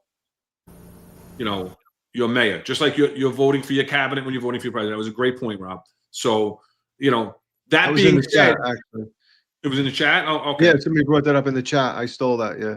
All right. So. You're an honest thief. I'm honest. That's the gummies you're on. But the way we have to look at it, like Marlon says, I put the comment up for Marlon before. I'm not going to try and scroll back and find it. He believes there should be an elected sheriff because he says that the current method isn't working. The current method isn't working under the current administration. So having an effective police commissioner is because we don't have an effective mayor. And, we talk about politics. Rob's laughing again, so I'm not catching. No, I think I must have stole it from TC because TC said Rob steals my points. Damn him. Sorry, TC. It was a great point, bro. All right, you're laughing and throwing me off a lot today, Rob. All right, sorry. It's the gummies aren't even legal down here in Florida, but all right. So I can't admit to it. I don't want the squad coming in after. I know you just came back from New York, so I don't know if they didn't stop you on 95 with any dogs, but that's it. But like Marlon says, though, is the current way working? And it's not. And again, I think that comes from the leadership. It comes from the leadership of the administration. Look at the choices that he has made for all of his deputy mayors and public safety people and everything else. We've discussed that on the platform. We've discussed it on the other shows. So we're not going to get into that. What's another way that might possibly work? And Tom and I both worked in Satcom Brooklyn North. I was a captain in Satcom Brooklyn North at the end of the Satcom era, 2003 to 2006. So I was there during the transition back to the patrol borough. So I asked Tom, we asked Tom to come on because I knew Tom had spoken about Satcom in the past. I know he's a big proponent of it. Again, I was there under Joe Canine, who was the third Satcom commander. Prior to him was Joe Dunn, was the original. It was Ward, Jim Ward. Oh, Jim Ward was? Jim Ward was there for like a cup of coffee. Less than a year. I didn't even know. And then it was Espo, and then before that was Dunn. Right. So you had two great leaders in Dunn and Espo who rose up, to the first deputy commissioner for Joe Dunn and for the chief of the longest running chief of department, and who we've talked about many times on the show, probably the best boss on this job, and Joe Esposito. And then Joe Canine. I have my opinions because I came in as an executive. I wasn't what I used to call a made man under the Joe Canine world. You really had to be a Joe Canine guy to succeed under his leadership. But under his leadership is when they dissolved Satcom. It also had to do with the civil rights, report that was done on stops and everything else, and that was like the beginning of the end of Satcom. But what Strategic and Tactical Command Brooklyn North was, let's talk about the structure, right? It was a specialized unit, right, that operated in Brooklyn North between 95 and 06, right? It came out of the CompStat strategy designed to aggressively combat crime, and it was focusing a lot on drug-related offenses because that drugs in Brooklyn North drove the crime for the vast majority, right? Centralized authority. Satcom placed all detectives, all uniformed police, and narcotics officers, as well as gang and vice under the single commander of the Satcom Brooklyn North, which is a 2-star position.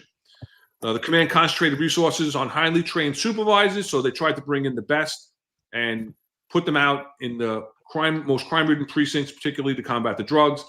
And there was early success that was highly celebrated in reducing crime. And the office, again, community relations, there was a good, strong relationship with the population in Brooklyn North. So that's basically what happens is, so for our viewers that don't know the structure of the police department, you have, we talked about different chiefs, right? Different ranks of chiefs. So you have the chief of detectives. Chief of detectives is in charge of all detective operations and all detective bureaus. That's narcotics, what used to be vice, the gang division, the actual precinct detective squads, the homicide squads, the special victims squads, all the different types of detectives fall under the chief of detective. Chief of patrol is in charge of all of the 7 precinct patrol precincts.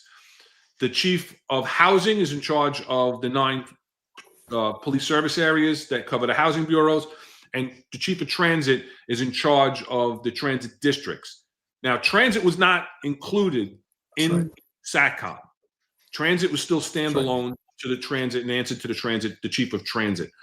But everybody else, except for special operations, the special operations division, which is where Rob, his forte with the emergency services and harbor, aviation, K9, all those special operations units was still under special operations and the chief of department. But everybody else theoretically answered to the one boss, the Satcom commander.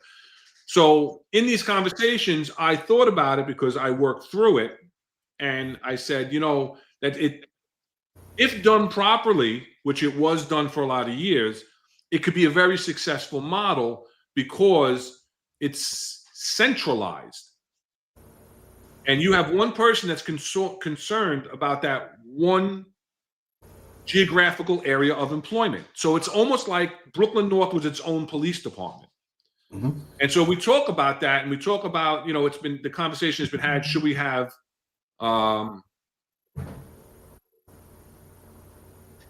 different sheriffs, so to speak, in each borough? Yeah. So the Satcom model, that's how we kind of centralize it to each patrol borough. So you were there, Tom, on the inception, correct? Yes, sir. So why don't you tell us what you think about that decentralization and the ability of one person to lead for its own borough? Yeah, so there's also a parallel in private sector business, and they have siloed and matrix organizations where they don't all report up, and they have what they call shared services, right? So as an example, if I'm working in a company and I'm trying to sell software, but my engineers don't answer to my CEO, all the software engineers answer to the CTO, who all they're going to do is battle with my CEO of my business, right? And so take that into the New York City Police Department. And I was actually transit, and then the merger took place, and then I was brought into the Satcom model. So I didn't have a lot of NYPD practical experience other than observational. And then going into that, working 1 year, and then going into the narcotics, Brooklyn North narcotics, I thought, wow, this is such a better organization, because I like the idea of accountability where you have one chief, one XO, then he had a commanding officer of detectives, a commanding officer of narcotics, the commanding officer of each precinct, and then PSAs in the housing sec, and they all answered up to him. And so, or her, all of the command staff meetings were all centralized. They were brought in, and we all talked together collectively. We shared information as it related to cases. Joey Herbert and I, in one of those meetings, connected Lincoln Navigators being sold in Ocean City, Maryland, and they were being used to commit crimes and steal PlayStations all over Brooklyn. We were able to connect those things, and it was a unified command where there was collaboration, communication with each other, and all answering under one boss. So in other words, that boss had the vision, was hearing everything holistically, what was going on in the borough, and was able to pull it all together and then move and shift those resources as appropriate. And I can give you, I was one of those resources that got moved very fast. When I got to Brooklyn North Narcotics, as an example, I was on vacation the very first week that they said report to command. So I go to the Brooklyn Navy Yard, which was condemned at the time, but we were still there for 2 years, right? At the Brooklyn Navy Yard, they divvied up the modules in the 7-7 precinct, and they told me, Tom, you're the sergeant, you've got this narcotics team, but you are assigned to the precinct module. And I was like, wait, what is that? And why did I get the precinct module? And you don't get undercovers because we can't send undercovers to the precinct. So you're essentially a glorified SNU team, Street Narcotics Enforcement Unit, do observations. If you have to borrow an undercover, you can borrow an undercover, and that's it. I'm like, well, how did I draw the short end of the stick? And they said to me, well, you were on vacation, so you didn't get a say. So I got stuck with it, right? Well, it turned out to be a blessing. Again, opportunity, preparedness. I get there. The detective commander was a guy named Jimmy Dugan. There was a sergeant there, Tom Coomey, in the 7-7 precinct squad. Richie Johnson was there. But the captain was Charlie Wells. And for anyone who knows who Charlie Wells is, he's an absolute legend. I've learned more about doing detective work and homicide work and criminal investigations from him than anybody else on the job, although there are a lot. I love that man so much, and he's a true American hero. He was a tunnel rat in Vietnam, shot and killed somebody in a hostage situation on Times Square, and just a great investigator. He ran Intel. Anyone who knows the Handshoe Act on Intel and running operatives in Intel, it's because of his case. He was running undercovers as a single lieutenant with no one else knowing it.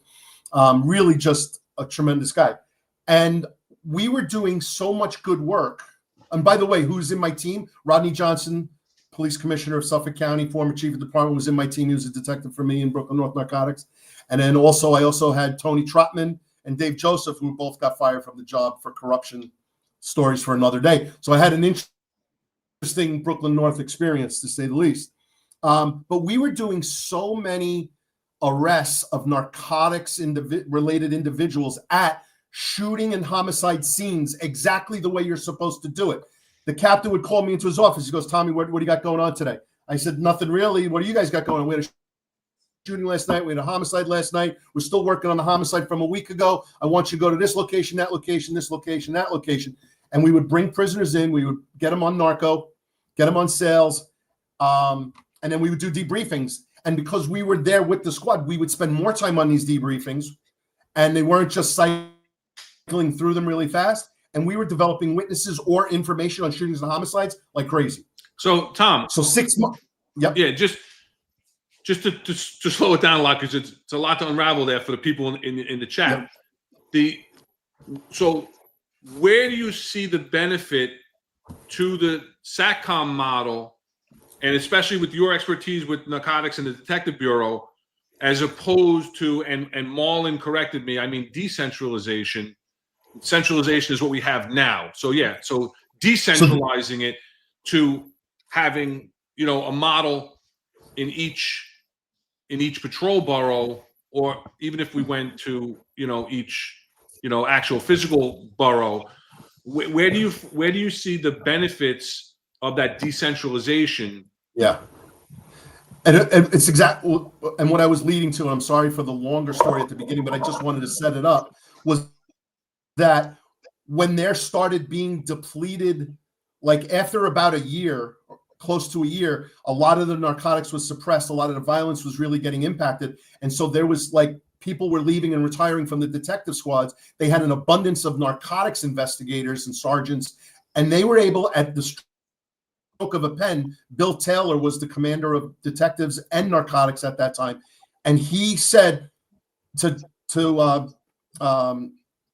Captain Wells at the time, like, is there anybody you want to pick up? And with a stroke of a pen, I went from narcotics to the squad, which I did not have to go through under the normal ways that it would have taken to get done at that time. So my point is the moving of resources and all the chess pieces on the board, a lot easier and a lot faster. Literally, I was in 1 week, I was in narcotics. The next week I was in the squad. And so I think the moving of resources, whether it be patrol, precinct to precinct, narco guys from precincts into narco, anti-crime, all of that stuff was all under one chief. It did not have to really go to the borough. Now, there was some interference I heard going on in Police Plaza. You guys are moving too many people, too much, slow it down. And he's like, I'm doing, Dunn and Esper, like, we're doing what we need to do when we need to do it. So if it's done well and done with that authority, and it's done and Espo's head, like, they have ultimate responsibility and accountability, and they own it, extreme ownership, then they should be able to do what they want with the resources, and they did for the most part. That's the big benefit I see. Rob, the problem I see is there's big egos. You got bigger ego in the chief of department. You got big egos running narcotics, and when as soon as you start playing with their pot, they're gonna get pissed off and say, "Hey, this is my baby. This is how I want to do it." I mean, was there any animosity between those, like the chief of detectives, the narcotics bureau, with what you guys were doing? Yeah, absolutely. Yes. And I'll tell you, it comes to the QCB's question, right? I thought housing had its own borough. How would they report under Satcom? They not only had their own borough, the Housing Borough Brooklyn, which covered Brooklyn North and Brooklyn South Housing Bureau, housing developments, and the PSA, 1 and in Brooklyn South, and PSA 2 and 3 in Brooklyn North. But I was the XO of PSA 2, so I used to equate it, and again, I was at the end, so I used to equate it to having a housing mommy and daddy, because we had to answer to Joe Canine because he was a Satcom Brooklyn North commander, but yet Joanne Jaffe was still the chief of housing. Yep. So they didn't get along very well. I was going to say, she's not letting you do anything. They didn't get along very well. So it's like you had to really play, play nice. We had to answer to Joanne Jaffe, but then we had to make sure that Canine knew what Joanne Jaffe was telling us, and vice versa. So I'm sure it was the same way in the detective bureau to an extent, but in housing, that's how it was. So it was difficult to navigate. So to your point, Rob, with the egos, the ego gets any bigger than Joanne Jaffe. So it's difficult to navigate that sometimes, but that's when you need the police commissioner, the first deputy commissioner, to step in and say, or she, whoever's in charge of Satcom, is in charge. Stay in your lane. This is how the job is working, and that's what you need to do. That's a hard nut. That's a hard nut to swallow. If you got 3 stars on your, if you got 3 stars on your shoulder, that's a hard nut to swallow. Yeah. So my chief of detectives was Bill Ali at the time, for most part. So he was DBB, and then he became chief of detectives. And so I would say that the bosses probably had some heated and passionate and spirited conversations at some point in time. But how it trickled down to me in the squad, it was not bad. So whatever interference the bosses ran appropriately, it never really affected us. And I will tell you, I had 2 homicides 2 days in a row. Both of them made the news. Both of them I had a brief Mayor Giuliani on back-to-back days. And Ali showed up in the office, and he was a gentleman. He didn't flex like, hey, this is my borough and we're running and stuff. He really was, even though I knew he had tension from the DBB days before he got promoted to chief of D. But he came in like a gentleman. He did the whole pin ceremony thing for us and the detectives, and congratulated everyone on putting 2 cases down within both of them within 24 hours, both in the news. Both had to go up to Giuliani's office, and it was fine. So yeah, you know what? The bosses need to fight up and as long as they're respectful for each other, because that means you're passionate, you care about what you're doing, and so much so that you think your way is better. That's fine. Have those spirited conversations. But to your point, Chief, is 100% correct. If this is the plan, then the police commissioner has to say, this is the plan, stick to the plan. Don't pick and choose which of these rules you want to, because your nose is out of joint and your ego's bruised. And you think that if you did this citywide, all of the 7 boroughs, right? Because there's 2 in Manhattan, 2 in Brooklyn, and Queens is 2 also, right? And then Staten Island. If you do that, do you eliminate the position of chief of department? I mean, chief of detectives. You eliminate that? Is it a necessity to keep that then at that point, if you go citywide? Actually, I mean, I've worked in private sector where they do this a lot. They reorganize all the time. And usually when we do a reorganization, they offer up like 3 or 4 different variations of the hierarchy and structure and the reporting and who dotted lines, who direct lines to each other. So I don't know the exact answer to that. My initial instincts, Chief, is that yes, you don't need a chief of D anymore at that point. However, you know, for ego's sake and for historical sake and you know, there's probably ways of working out a hierarchy. But at the end of the day, they answer up through that one single chief and then to the chief of department, in my opinion. Yeah. Right. Yeah, no, I agree. Yeah. So, you know, there's a lot going on in the chat. You know, Eric doesn't agree. Eric thinks that we should be voting in, you know, the sheriff or the police commissioner, and doesn't agree that, like our opinion and our perspective, that when you are appointing the the mayor, you're basically, listen, I understand you're not physically, when you vote in the mayor, you're not physically voting in the police commissioner. Nobody, you know, I don't know anybody that has said who they're going to appoint as the police commissioner until they're in office. So you're not, it's not a package deal. You're not appointing, you know, you're not voting in the mayor and the police commissioner as a, you know, president, vice president team.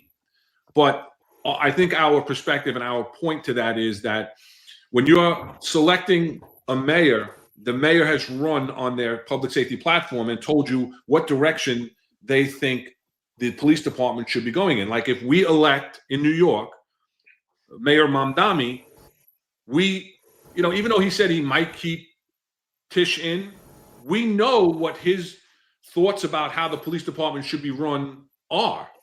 He's made it clear, even though he has, you know, he's waffled somewhat, you know, recently because it's closing in. But so that's what we mean. But we say, you know, you're voting in your police commissioner when you're voting in your mayor. So, you know, we're not talking about physically voting in the mayor, the police commissioner, but, you know, and again, like you said, you know, you have to have the confidence that they're going to appoint someone that has the same values and needs and desires to get the job done as the person that you voted in to office. And now take that down a step, right? Again, you have to give the police commissioner the autonomy to run the police department, which we have not had under this administration at all. It's been totally politicized, and the police commissioner does not have total autonomy to run the police department. So you need that autonomy to make this decision. And you need that to affect changes like we're talking about. To have somebody that's in charge that's going to say, Tom, you're in charge of Brooklyn North. Rob, you're in charge of Queens South. Ron, you're in charge of Queens North. And allow them to do their job properly and take accountability for what's going on in your geographical area. So we have a hiring, if I may interrupt on that point. Again, having the ability to have transitioned to the private sector and having the ability to hire people personally, I've taken the approach of hiring people, and then I don't hire people that are that we're going to train up and smart. We hire people who are talented, and we tell them, I'm not hiring you to tell you what to do. I'm hiring you for you to tell us what to do. I see your skill set. I see your talent. I see your level of experience. You know more than me as a software engineer, say, right? I know you know how to write code. I know how you do this. I know how. I'm certainly not going to tell you how to do that. I'm hiring the highest and brightest people to come in, and you tell us what to do. That was a Steve Jobs thing that he did at Apple, even though he was treacherous, but that's the way he hired. And so when you're here in a police department and I'm interviewing for a police commissioner, or if I'm hearing a borough commander, I'm the police commissioner, and in a Satcom model, I'm going to interview Inspector Ron Leyson. I'm going to say, look, I'm going to promote you. I'm going to make you a 2-star chief. I'm going to give you the borough. I want you to tell me what you want to do. Tell me how you want to run it. I'm going to give you guidance, but I'm going to support you all the way. It's your baby to run. That's in the perfect world. That's the way it should be. And if you do the job great, we promote you again. We support you and keep you going. And if you fail, it's not personal. You're not getting the job done. And the thing that I always saw about CompStat, I always felt if you came there with no plan, you got beat up really bad if you had bad answers. But if you came in and had plans, and we tried this and we tried that and we did this investigation and we hit these doors 3 times a week for 3 weeks, you didn't get too bad. I mean, they beat you up to prove they were in charge, but they didn't really crush you. Agreed 100%. We've talked about that in the past also as well. I just want to hit, before you go, Rob, QC Beast. Because we like I said, Tom, we like to bring in the chat. The chat's been on fire today, as you see. Yeah. I thought Staten Island had a similar setup where the Staten Island Borough Detective CO reported to the PBCO, the Patrol Borough CO. Staten Island has had somewhat of that type of model throughout the years. Like they used to have HESI out in Staten Island, Rob, right? The Highway Emergency Services Unit. And it was like kind of standalone from the emergency service, which I don't believe is the case now. It's Highway 5 and they're 5. So they've been incorporated into the Highway Division and Special Operations Division, but they used to have HESI. So yeah, Staten Island was kind of like that. And again, in 2015, they were going to go back to the Satcom model. And we were in Queens. I was an inspector in Queens North, and we were going through the logistics of chopping everything up. And we had the high-level meetings. The biggest conflict we had was housing, because PSA 9 is split between Queens South and Queens North. So we were only going to incorporate, the Ravenswood satellite.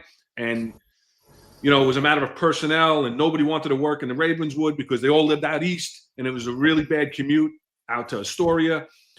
But we were putting that in place until change in administration, and then they put a kibosh on it. But they were going back to, Bratton was going to bring it back to the Satcom model, and they were starting in Queens. So it's something that's been floated around, again, within the last decade. So I think something to that effect. Doesn't have to be exact Satcom model. But I'm just saying that, we, like Marlon said, what's currently in place is not working. Yeah, So, to me, it sounds like the almost like the standalone plan, right? So when you have something like Sandy comes up to the city and wipes out, particular areas of the city, and boroughs will do standalone. So they're basically responsible for their area of responsibility. Whether it's Manhattan South, Manhattan North, Queens South, whatever the case may be, they're not going to get help from anybody else. I mean, remember when Sandy came right out in the Rockaways.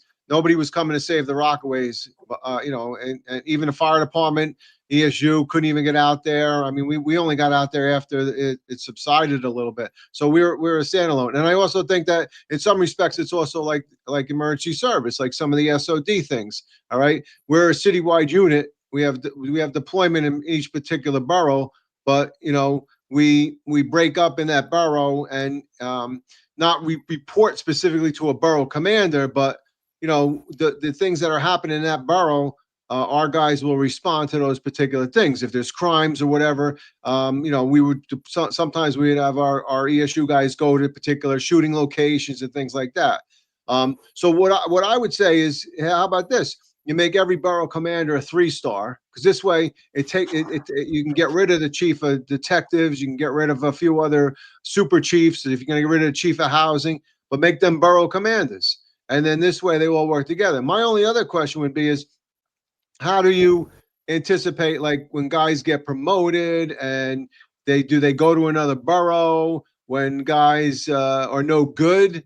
Where do you send them? Do you send, like, oh, Queens North needs people? Okay, Queens South, we're going to send them all to our shipbirds, and now you guys got them all, So how does that work? Like, how does does personnel still stay as its own entity, and they divvy it up? And are there favoritism shown to, hey, I know Benet, and he's a great guy, and he's going to give me all the great guys? How does that work? So again, it's that those politics are never going to come out of the job. No, that nepotism, that cronyism is never going to come out of the job. So if there's somebody that the borough commander wants, as it is now, if there's somebody the borough commander wants, then the borough commander is going to pull them in. They're going to make a phone call down to the chief personnel's office, whoever. And they're not calling Benoit for the most part, unless they know him personally, right? Well, but if I made him 3 stars, and Benoit's a 3-star, so I'm, hey, that's what I'm saying. Have to. I've always said on this job, it could be a detective in the right spot to get things done. You got to know the people in the right spot. Oh, absolutely. PAA, right? A PAA. Radar O'Reilly. Radar O'Reilly, right? Running the whole MASH unit. But that is true. And that was one of the complaints of Satcom, is that once you were in, you couldn't get out. So that was one of the complaints. But again, you have to, and Eric is saying, I understand your thoughts. He's back to the police commissioner thing again. It's not working. We agree it's not working. We agree it's not working in the current situation because the administration, I don't think you disagree that we've had good police commissioners in the past. The past couple of administrations, the Blasio administration, Adams administration, we've had some weak selections, and we have not had continuity in leadership, which I think is a huge problem in the police department. And so what we're proposing here, what we're throwing around, we're throwing shit against the wall, see if it sticks, right? We're having a conversation, our perspectives from our 90 years of police service, over 90 years of police service in leadership roles, as to what we think might work. We're saying it's not working. We agree with you, Eric. It's not working.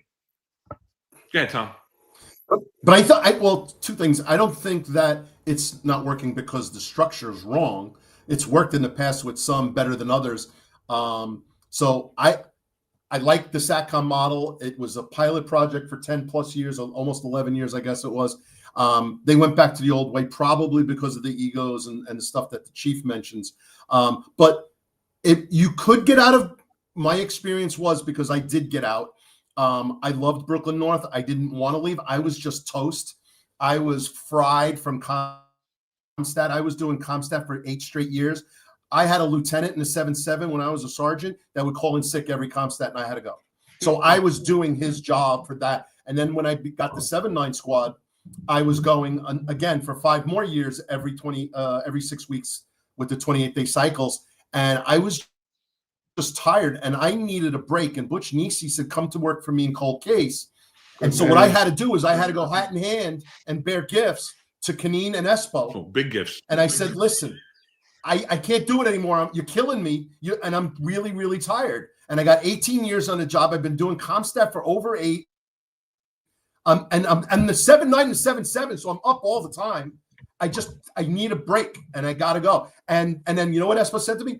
You got the money? And I said, yeah, I got the money. And he goes, how long have you got the money? I go, 2 years. He goes, all right, you served your time. I'll let you go.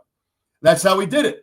And then I went. And then when I realized cold case was fascinating, and it's really tremendous work, and the detectives were so phenomenal. However, what I realized is I only needed a sabbatical. I didn't really want to go to cold case per se. I just needed a break from the ComStat. I needed to just raise my hand and say, you're slaughtering us. Can I just take a breather for about 6 months to a year? And I'm more than happy to go back to a squad again, So so they did let us out, but you had to kiss the ring. Well, you had a relationship. Well, I You developed earned them because I didn't know them when I got there. I've said that in the past, and it's something that I've taken from Joe Fox, that on this job you can succeed. You don't need to know somebody; it's who knows you. Right. Your reputation, your work ethic, what you did got them to recognize you and got them to know you. So hats off, kudos to your work ethic that got you that relationship, that you could go to them and say, "Can I get out?" But not everybody was helpful. Yeah, I agree. There's plenty of guys on the job that want to recognize other guys. At a certain point, you see other guys that may not be excelling because of who they don't know or what, but they're doing a great job. And those are the guys that I always was like, you know what, this guy deserves the bump. This guy needs something because he doesn't have the phone call, and that's the guy I'm going to push. Because the guy that has the phone call, he doesn't need me to push him. I'm going to be the guy that, let's put that guy on the grid. Let's get it going, man. This is the guy. So yeah, I agree. You got to make like you just said, what Joe Fox said. You got to make your way. You got to push your way forward and forge your own path. That's absolutely, and you did that, Tom. So you did it. So yeah. So like we said, none of us are saying that it's working under the current administration and the current process. And agreed, Tom, to your point that it's worked in the past. Under Ray Kelly, Bill Bratton, Bernie Carrick, it's worked. Those are the main police commissioners that I've worked under in my career, and it has worked. Then there was a run of where the job went kind of sideways, and now it's upside down. So why did they stop it? Like, I just want to just real quick with Hard X Core. He says, "You guys are right. I had no hooks or calls. Work ethic helped me out, but seeing all the idiots get ahead of me still irked me." And we all experienced that. Every one of us here. Everyone in the Finest Unfiltered has experienced that 150%. Absolutely. But just to go back to Satcom, what was the reason why it stopped then? If it seems like it was going in the right direction, what caused it to? What was the downfall of it then? All right, so I'll bring that up because I actually have there you go. So like I said, it was instant fame. It worked really well. Joe Dunn, Joe Esposito, a lot of Joes, right? Then Joe Canine. It was they should have called it Joe Comp, right? I just realized that. Who was the first one you said? I'm sorry, I didn't even know the name. Which one? The First borough Satcom. commander? No, Dunn was first, then Espo, then Jimmy Ward, then Canine. Oh, I didn't. Oh, all right, Jimmy Ward. Okay, Yeah, for a short period of time. Oh, see, I didn't even know that, right? But it had a controversial fate, right? In 2004, a confidential study questioned Satcom's effectiveness, and this was by, I believe, the New York Civil Liberties Union did this confidential study, and it recommended unit terminations, that crime had fallen at a slower rate than other areas, and this was towards the end. This wasn't throughout, because like Tom said, when this thing first came together, it really punched crime in the gut in Brooklyn North and had great successes. Again, mostly because it was targeting hardcore drug dealers and whatnot, because that was driving the crime. But the dissolution, in 2006. So that's basically where it started to come from. But politics change and egos grow and things like that. But the reason given was because of this, civil liberties. Tom, do you know? I've heard rumors. I don't have empirical data to support anything I'm about to say, but anecdotally, I think it was the egos that the chief was talking about. They all said enough of this. Like, get some piece of paper to say that it didn't work, and let's get back to normal. I think that's all it really was. Yeah. Hey, how can we make this not work? Oh, I got it. I got it. Yeah. Yeah, definitely. I'm the chief of detectives. I'm the chief of detectives. What are they doing over there? Listen, again, we're just throwing out there, like everything else, what's old is new again. There's nothing wrong with looking back at history and seeing what worked, dusting off old plans, and freshening them up with current data, current information, current legal guidelines and things like that, and implementing some new type of, we're not saying exactly this model, but maybe there's nothing wrong with taking a look at this. But again, you got to remove the egos, next to impossible. That's the hardest. I think that is absolutely the hardest hurdle to go by. But you also need the authority to be given. You need the authority to be given.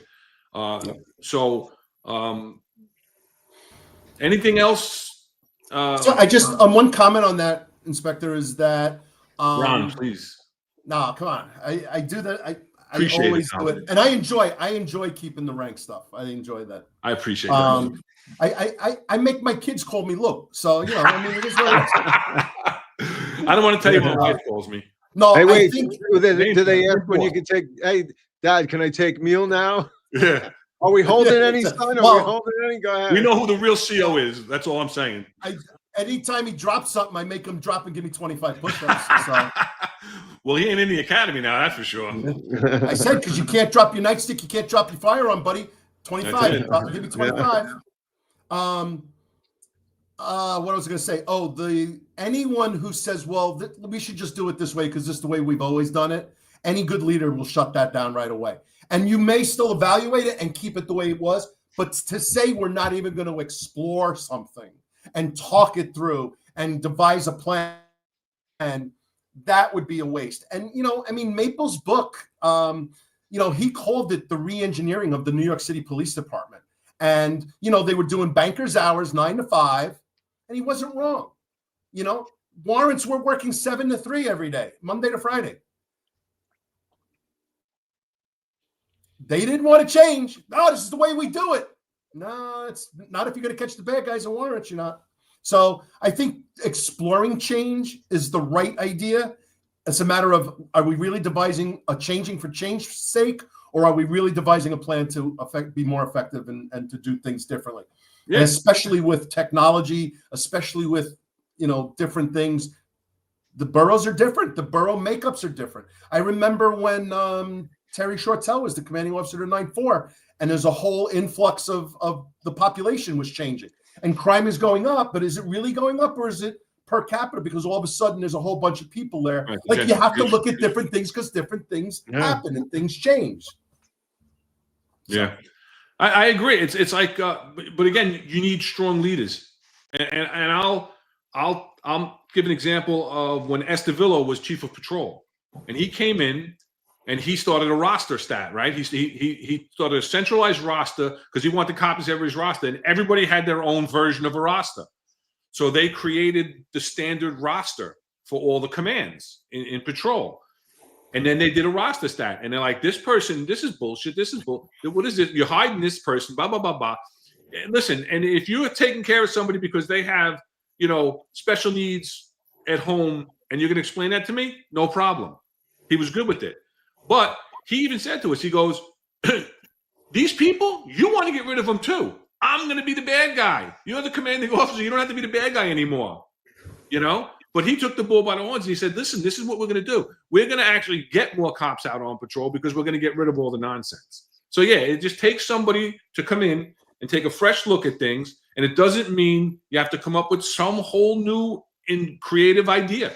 You could take an idea that has worked in the past, tweak it to current, situations and make it work. Hey, Sleepy Joe said, I think it was with Tom. He said, holding any homework? That's when you let your son go. And then I saw TC said, hey, Dad, what's the number for the month?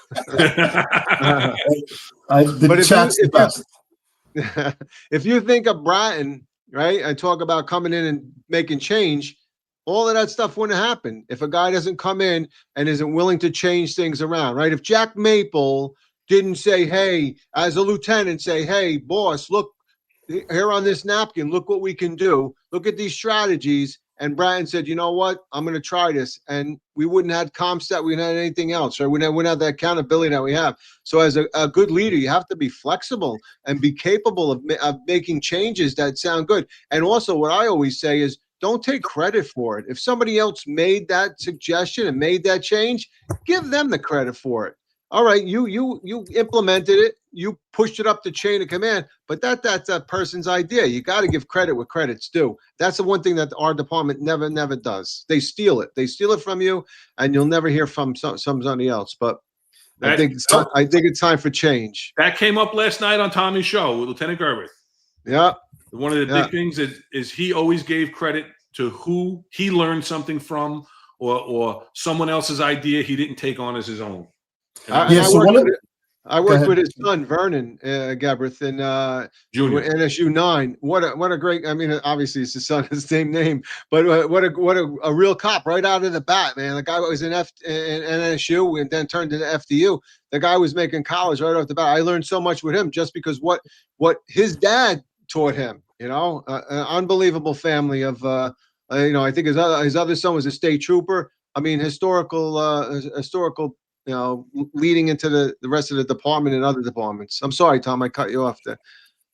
No. Well, first of all, Vernon probably made his son drop and give him 25. That's one of the reasons why he was such a and then like one of the things that I can do in the private sector that was not, you have a lot more flexible to be a different type of leader in the private sector than you do in the police department.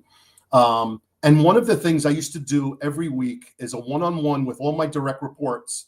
And I asked them 3 things. Do you feel valued? Do you feel respected? And do you feel the work that you're doing is contributing to our mission? Every single week, I had a 30-minute call. And then there was one other thing. What did you do last week that you had signed up for to accomplish? How did it work out? Did you finish everything you meant to accomplish? And then what do you need this week? And who do I need to block and tackle to get out of your way, to remove those hurdles so you can get the stuff that got left over from last week and the new assignments you're taking this week and is set to accomplish? And then do you feel valued? Do you feel like your work is respected? And do you feel your work is contributing to the mission and the objective of the organization? I mean, these are simple things that the police department it's easy to do without a big change. And so anyone who really wants to do a BMOC class and the advanced management class, they need to get real people, not just to come in and say, this is how you discipline cops. Yeah. That's so in ESU, what we always do when you pulled out as a supervisor, and it could have been the sergeant, the lieutenant, all the way up, is what do you got? You're talking to the truck chauffeur or the supervisor saying, what do you got? What do you need? And how can I help you get to the conclusion that we want to get to? And that's what you got to do. And that's with everybody, right? If you do that with everybody, you're going to put a little bit of power in their hands, a little decision processing, and it's going to work effectively as a group. 100%, Tom. Totally agree with you. And I think that's great that in a business practice like that, that's how you bring people in, and that's how you show support for people. Excellent. All right. We really appreciate all the chat has been very interactive today. We appreciate it. Mayflower Kid, you're not going to hook us.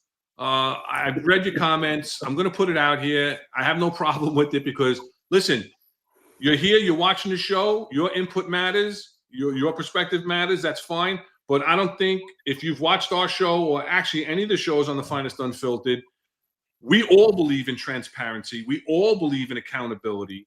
And we all believe that the leaders should be leading. The leaders should be accountable for their actions. We don't believe in the nepotism and the cronyism. And so you can make your comments and that's fine. So, but you're not going to hook us. We don't get hooked here. Hey, gentlemen, I have a wedding to plan. My son's getting married, and they're. Oh, congratulations! Thank you.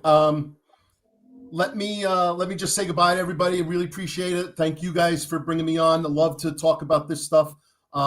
Really, I mean, I had a wonderful career, and I love to share the experiences, especially with the troops that are still on, people who are interested.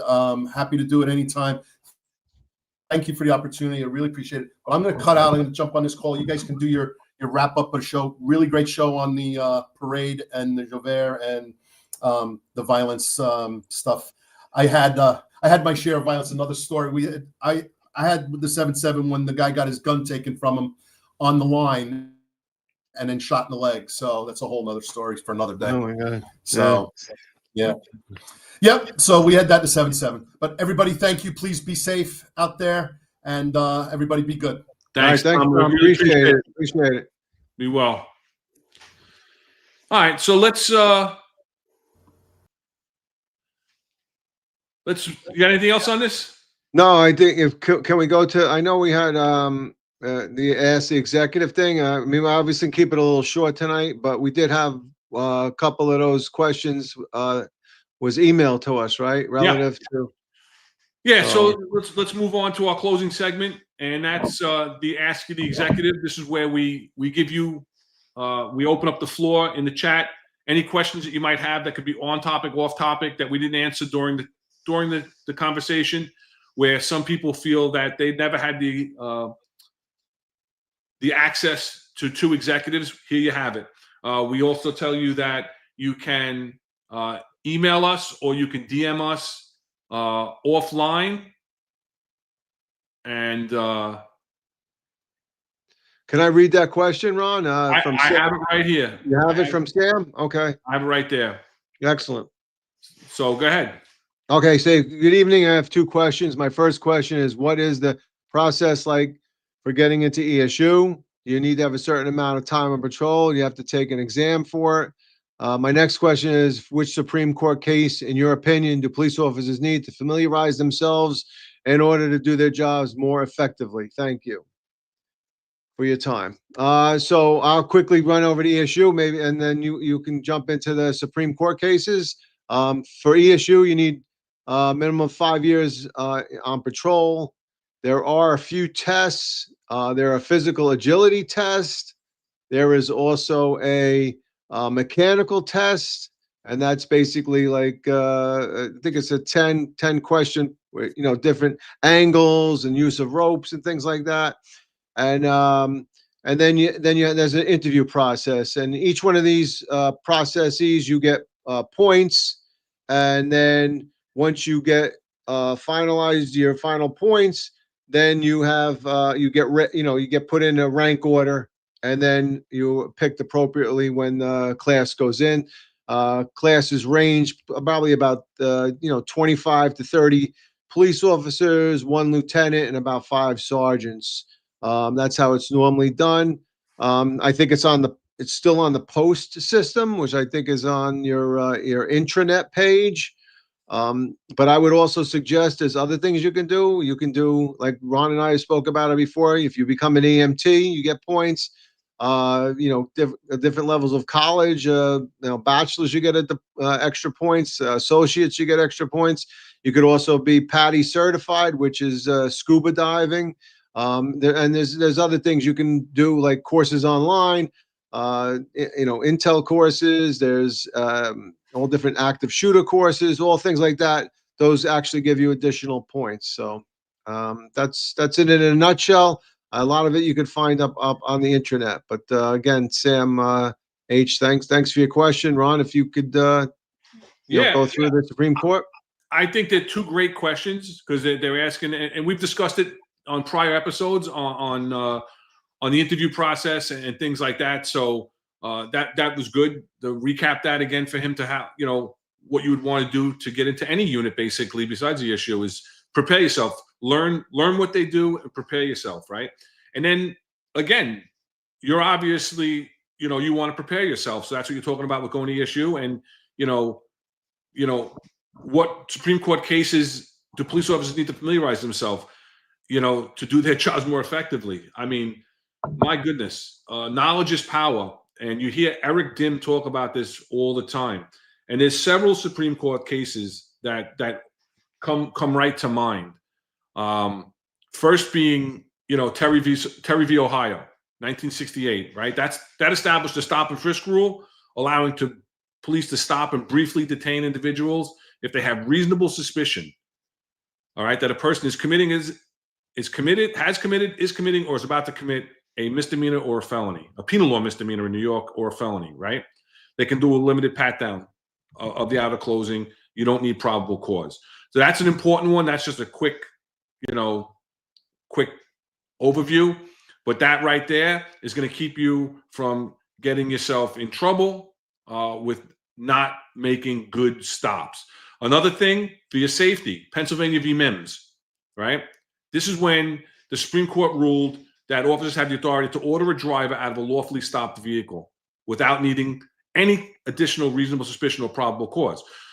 The reason I think this one's important is you see it all over the internet on the threads when you're watching like the short videos, or, I watch the YouTube shorts to see what's going on sometimes and just to pass some time sometimes. But it's constantly always popping up, these auditors, right? These First Amendment auditors, these Fourth Amendment auditors. And they're wrong when they say that they don't have to get out of the car. They're wrong when they say they don't have to present certain documentation. Because remember, driving is a privilege. It's been determined by the Supreme Court that driving is a privilege. And if an officer orders you to exit your vehicle, they do not have to suspect you, right? They always talk about the reasonable articulable suspicion. You don't need that. I need a legal reason for stopping you. You don't have to agree with that reason. You don't have to agree that you were speeding. You don't have to agree that you didn't stop for the stop sign. That's what court is for. If I'm an officer and I say that you did something and that's my reason for stopping you, I have a lawful stop, I can order you out of the car. And that comes under Pennsylvania versus Mims.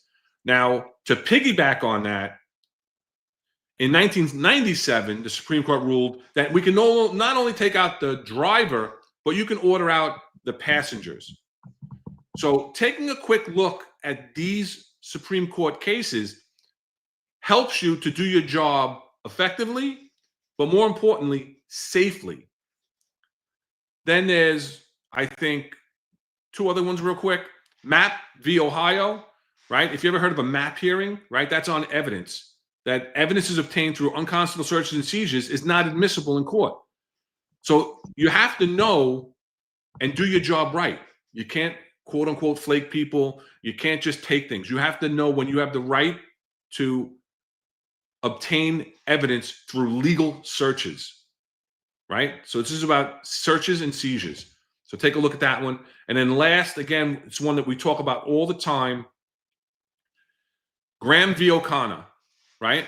That is when the objective reasonableness standard is evaluated about claims of excessive force by law enforcement.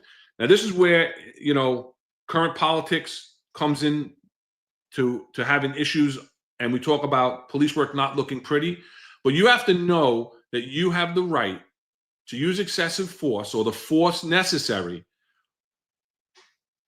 not by a Monday morning quarterback, by an objective, reasonable standard of a police officer, that in a reasonable police officer would fear or suspect something is going on that caused you to use that standard, that level of force.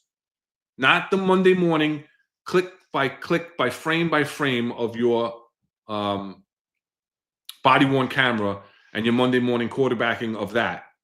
That's why you have to be able to articulate. It's very important that you articulate your actions and you articulate where your headspace was and what you were feeling at the moment that caused you to act and react the way you did. They can also go back and look at John and Eric and Marlon's breakdown of a stop on a moped from last Friday, where Eric breaks down those particular three types of stops that you just spoke about. I mean, they do an excellent job on the breakdown. So you can look at that, or go back to the podcast from last Friday. So you want to go to TC's question? He says, "I have a question. If you had to work with Kaz, would you pray to go blind or deaf first?"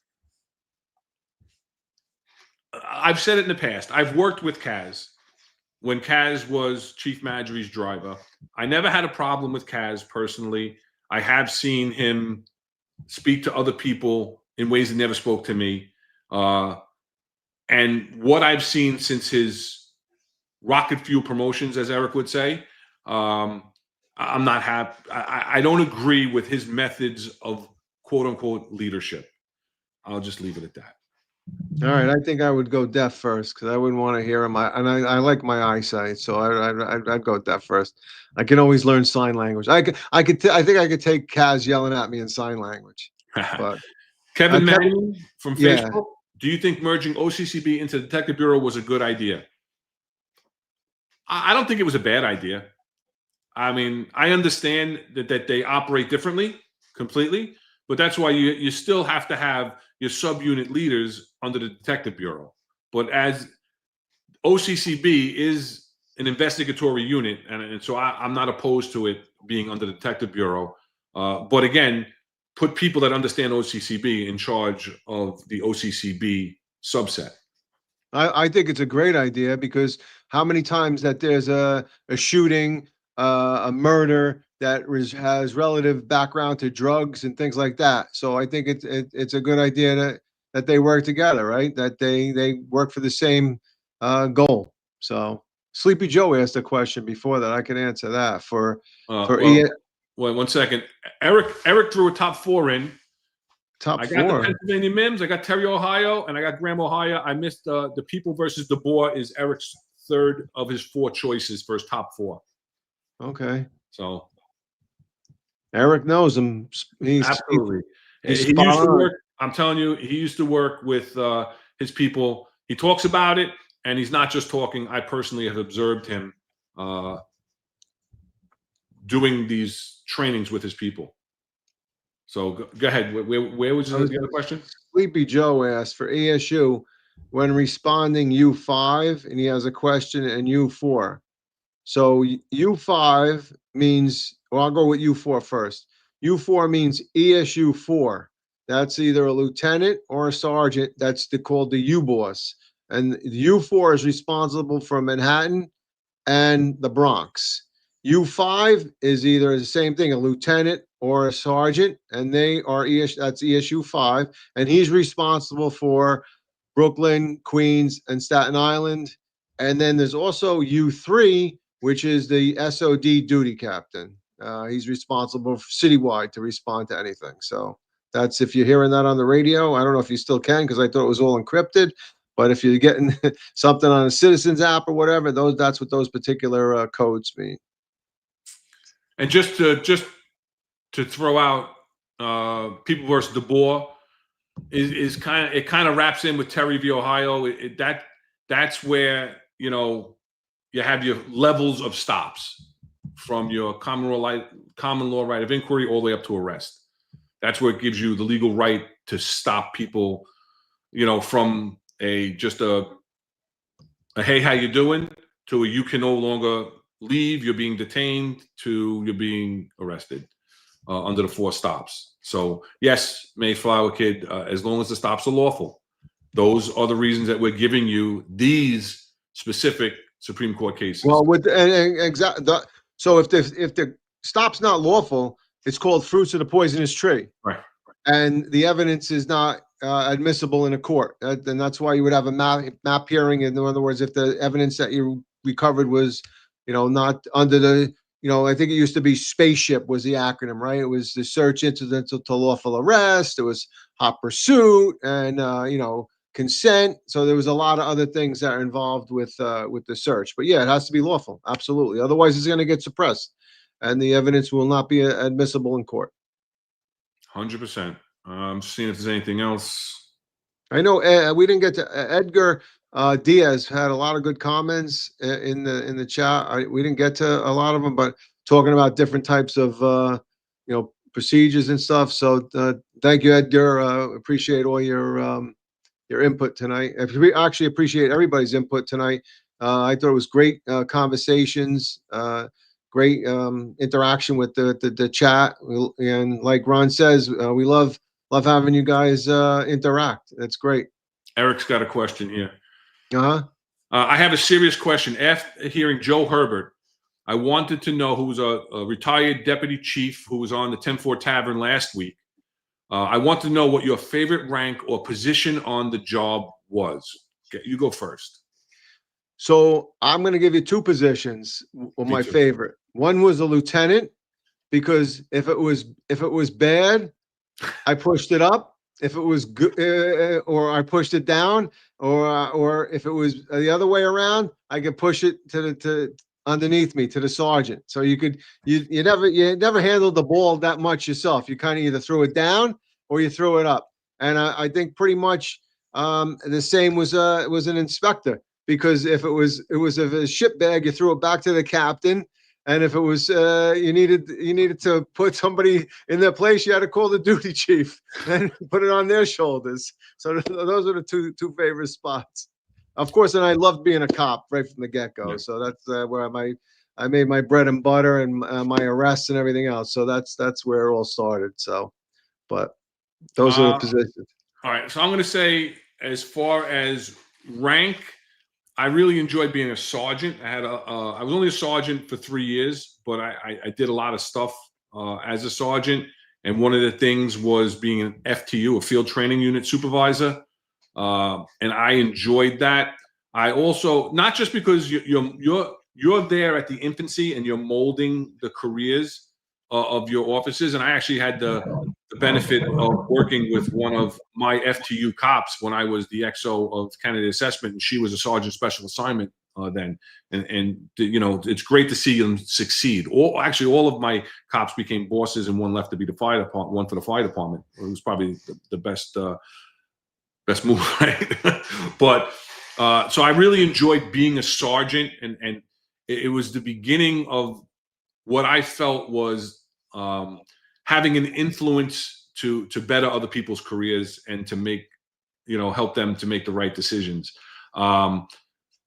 The best position I think I had on the job, and it's funny because my mom was in town last week, and she mentioned it. She goes, I think that the happiest I saw you as an executive was when you were the commanding officer of a precinct.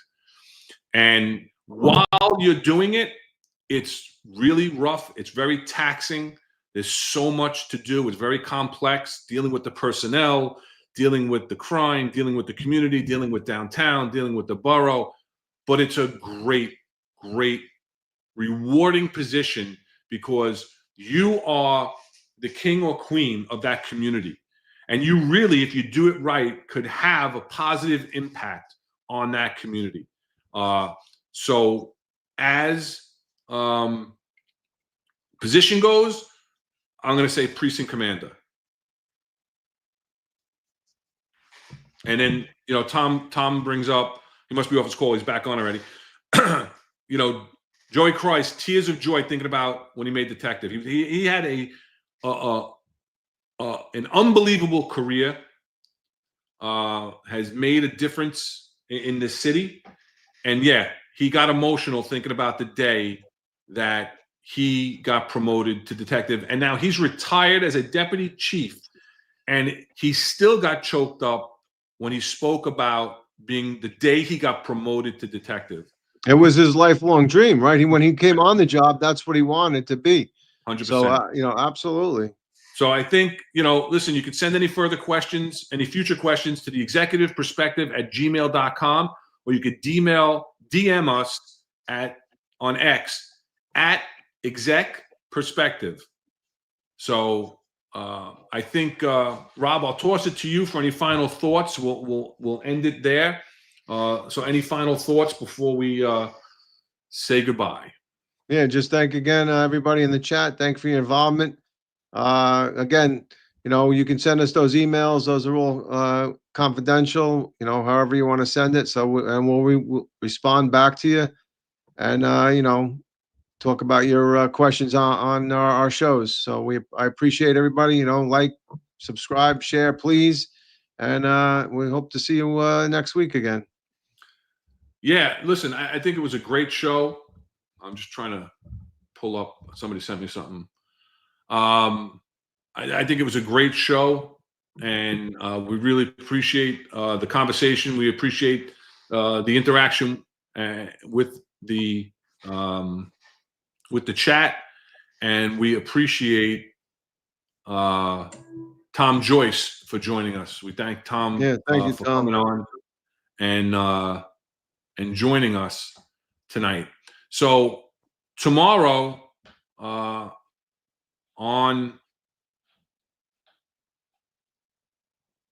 the Sal Greco show at 13:05, we have a great show coming up for you. He's going to have he's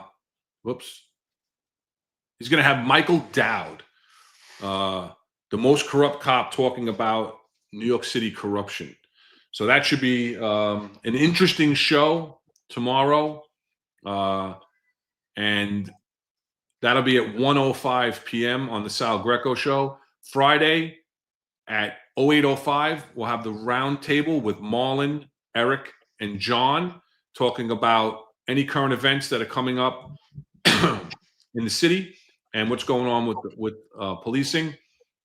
Then they'll be back on Monday, 08:05, for the Finest Unfiltered.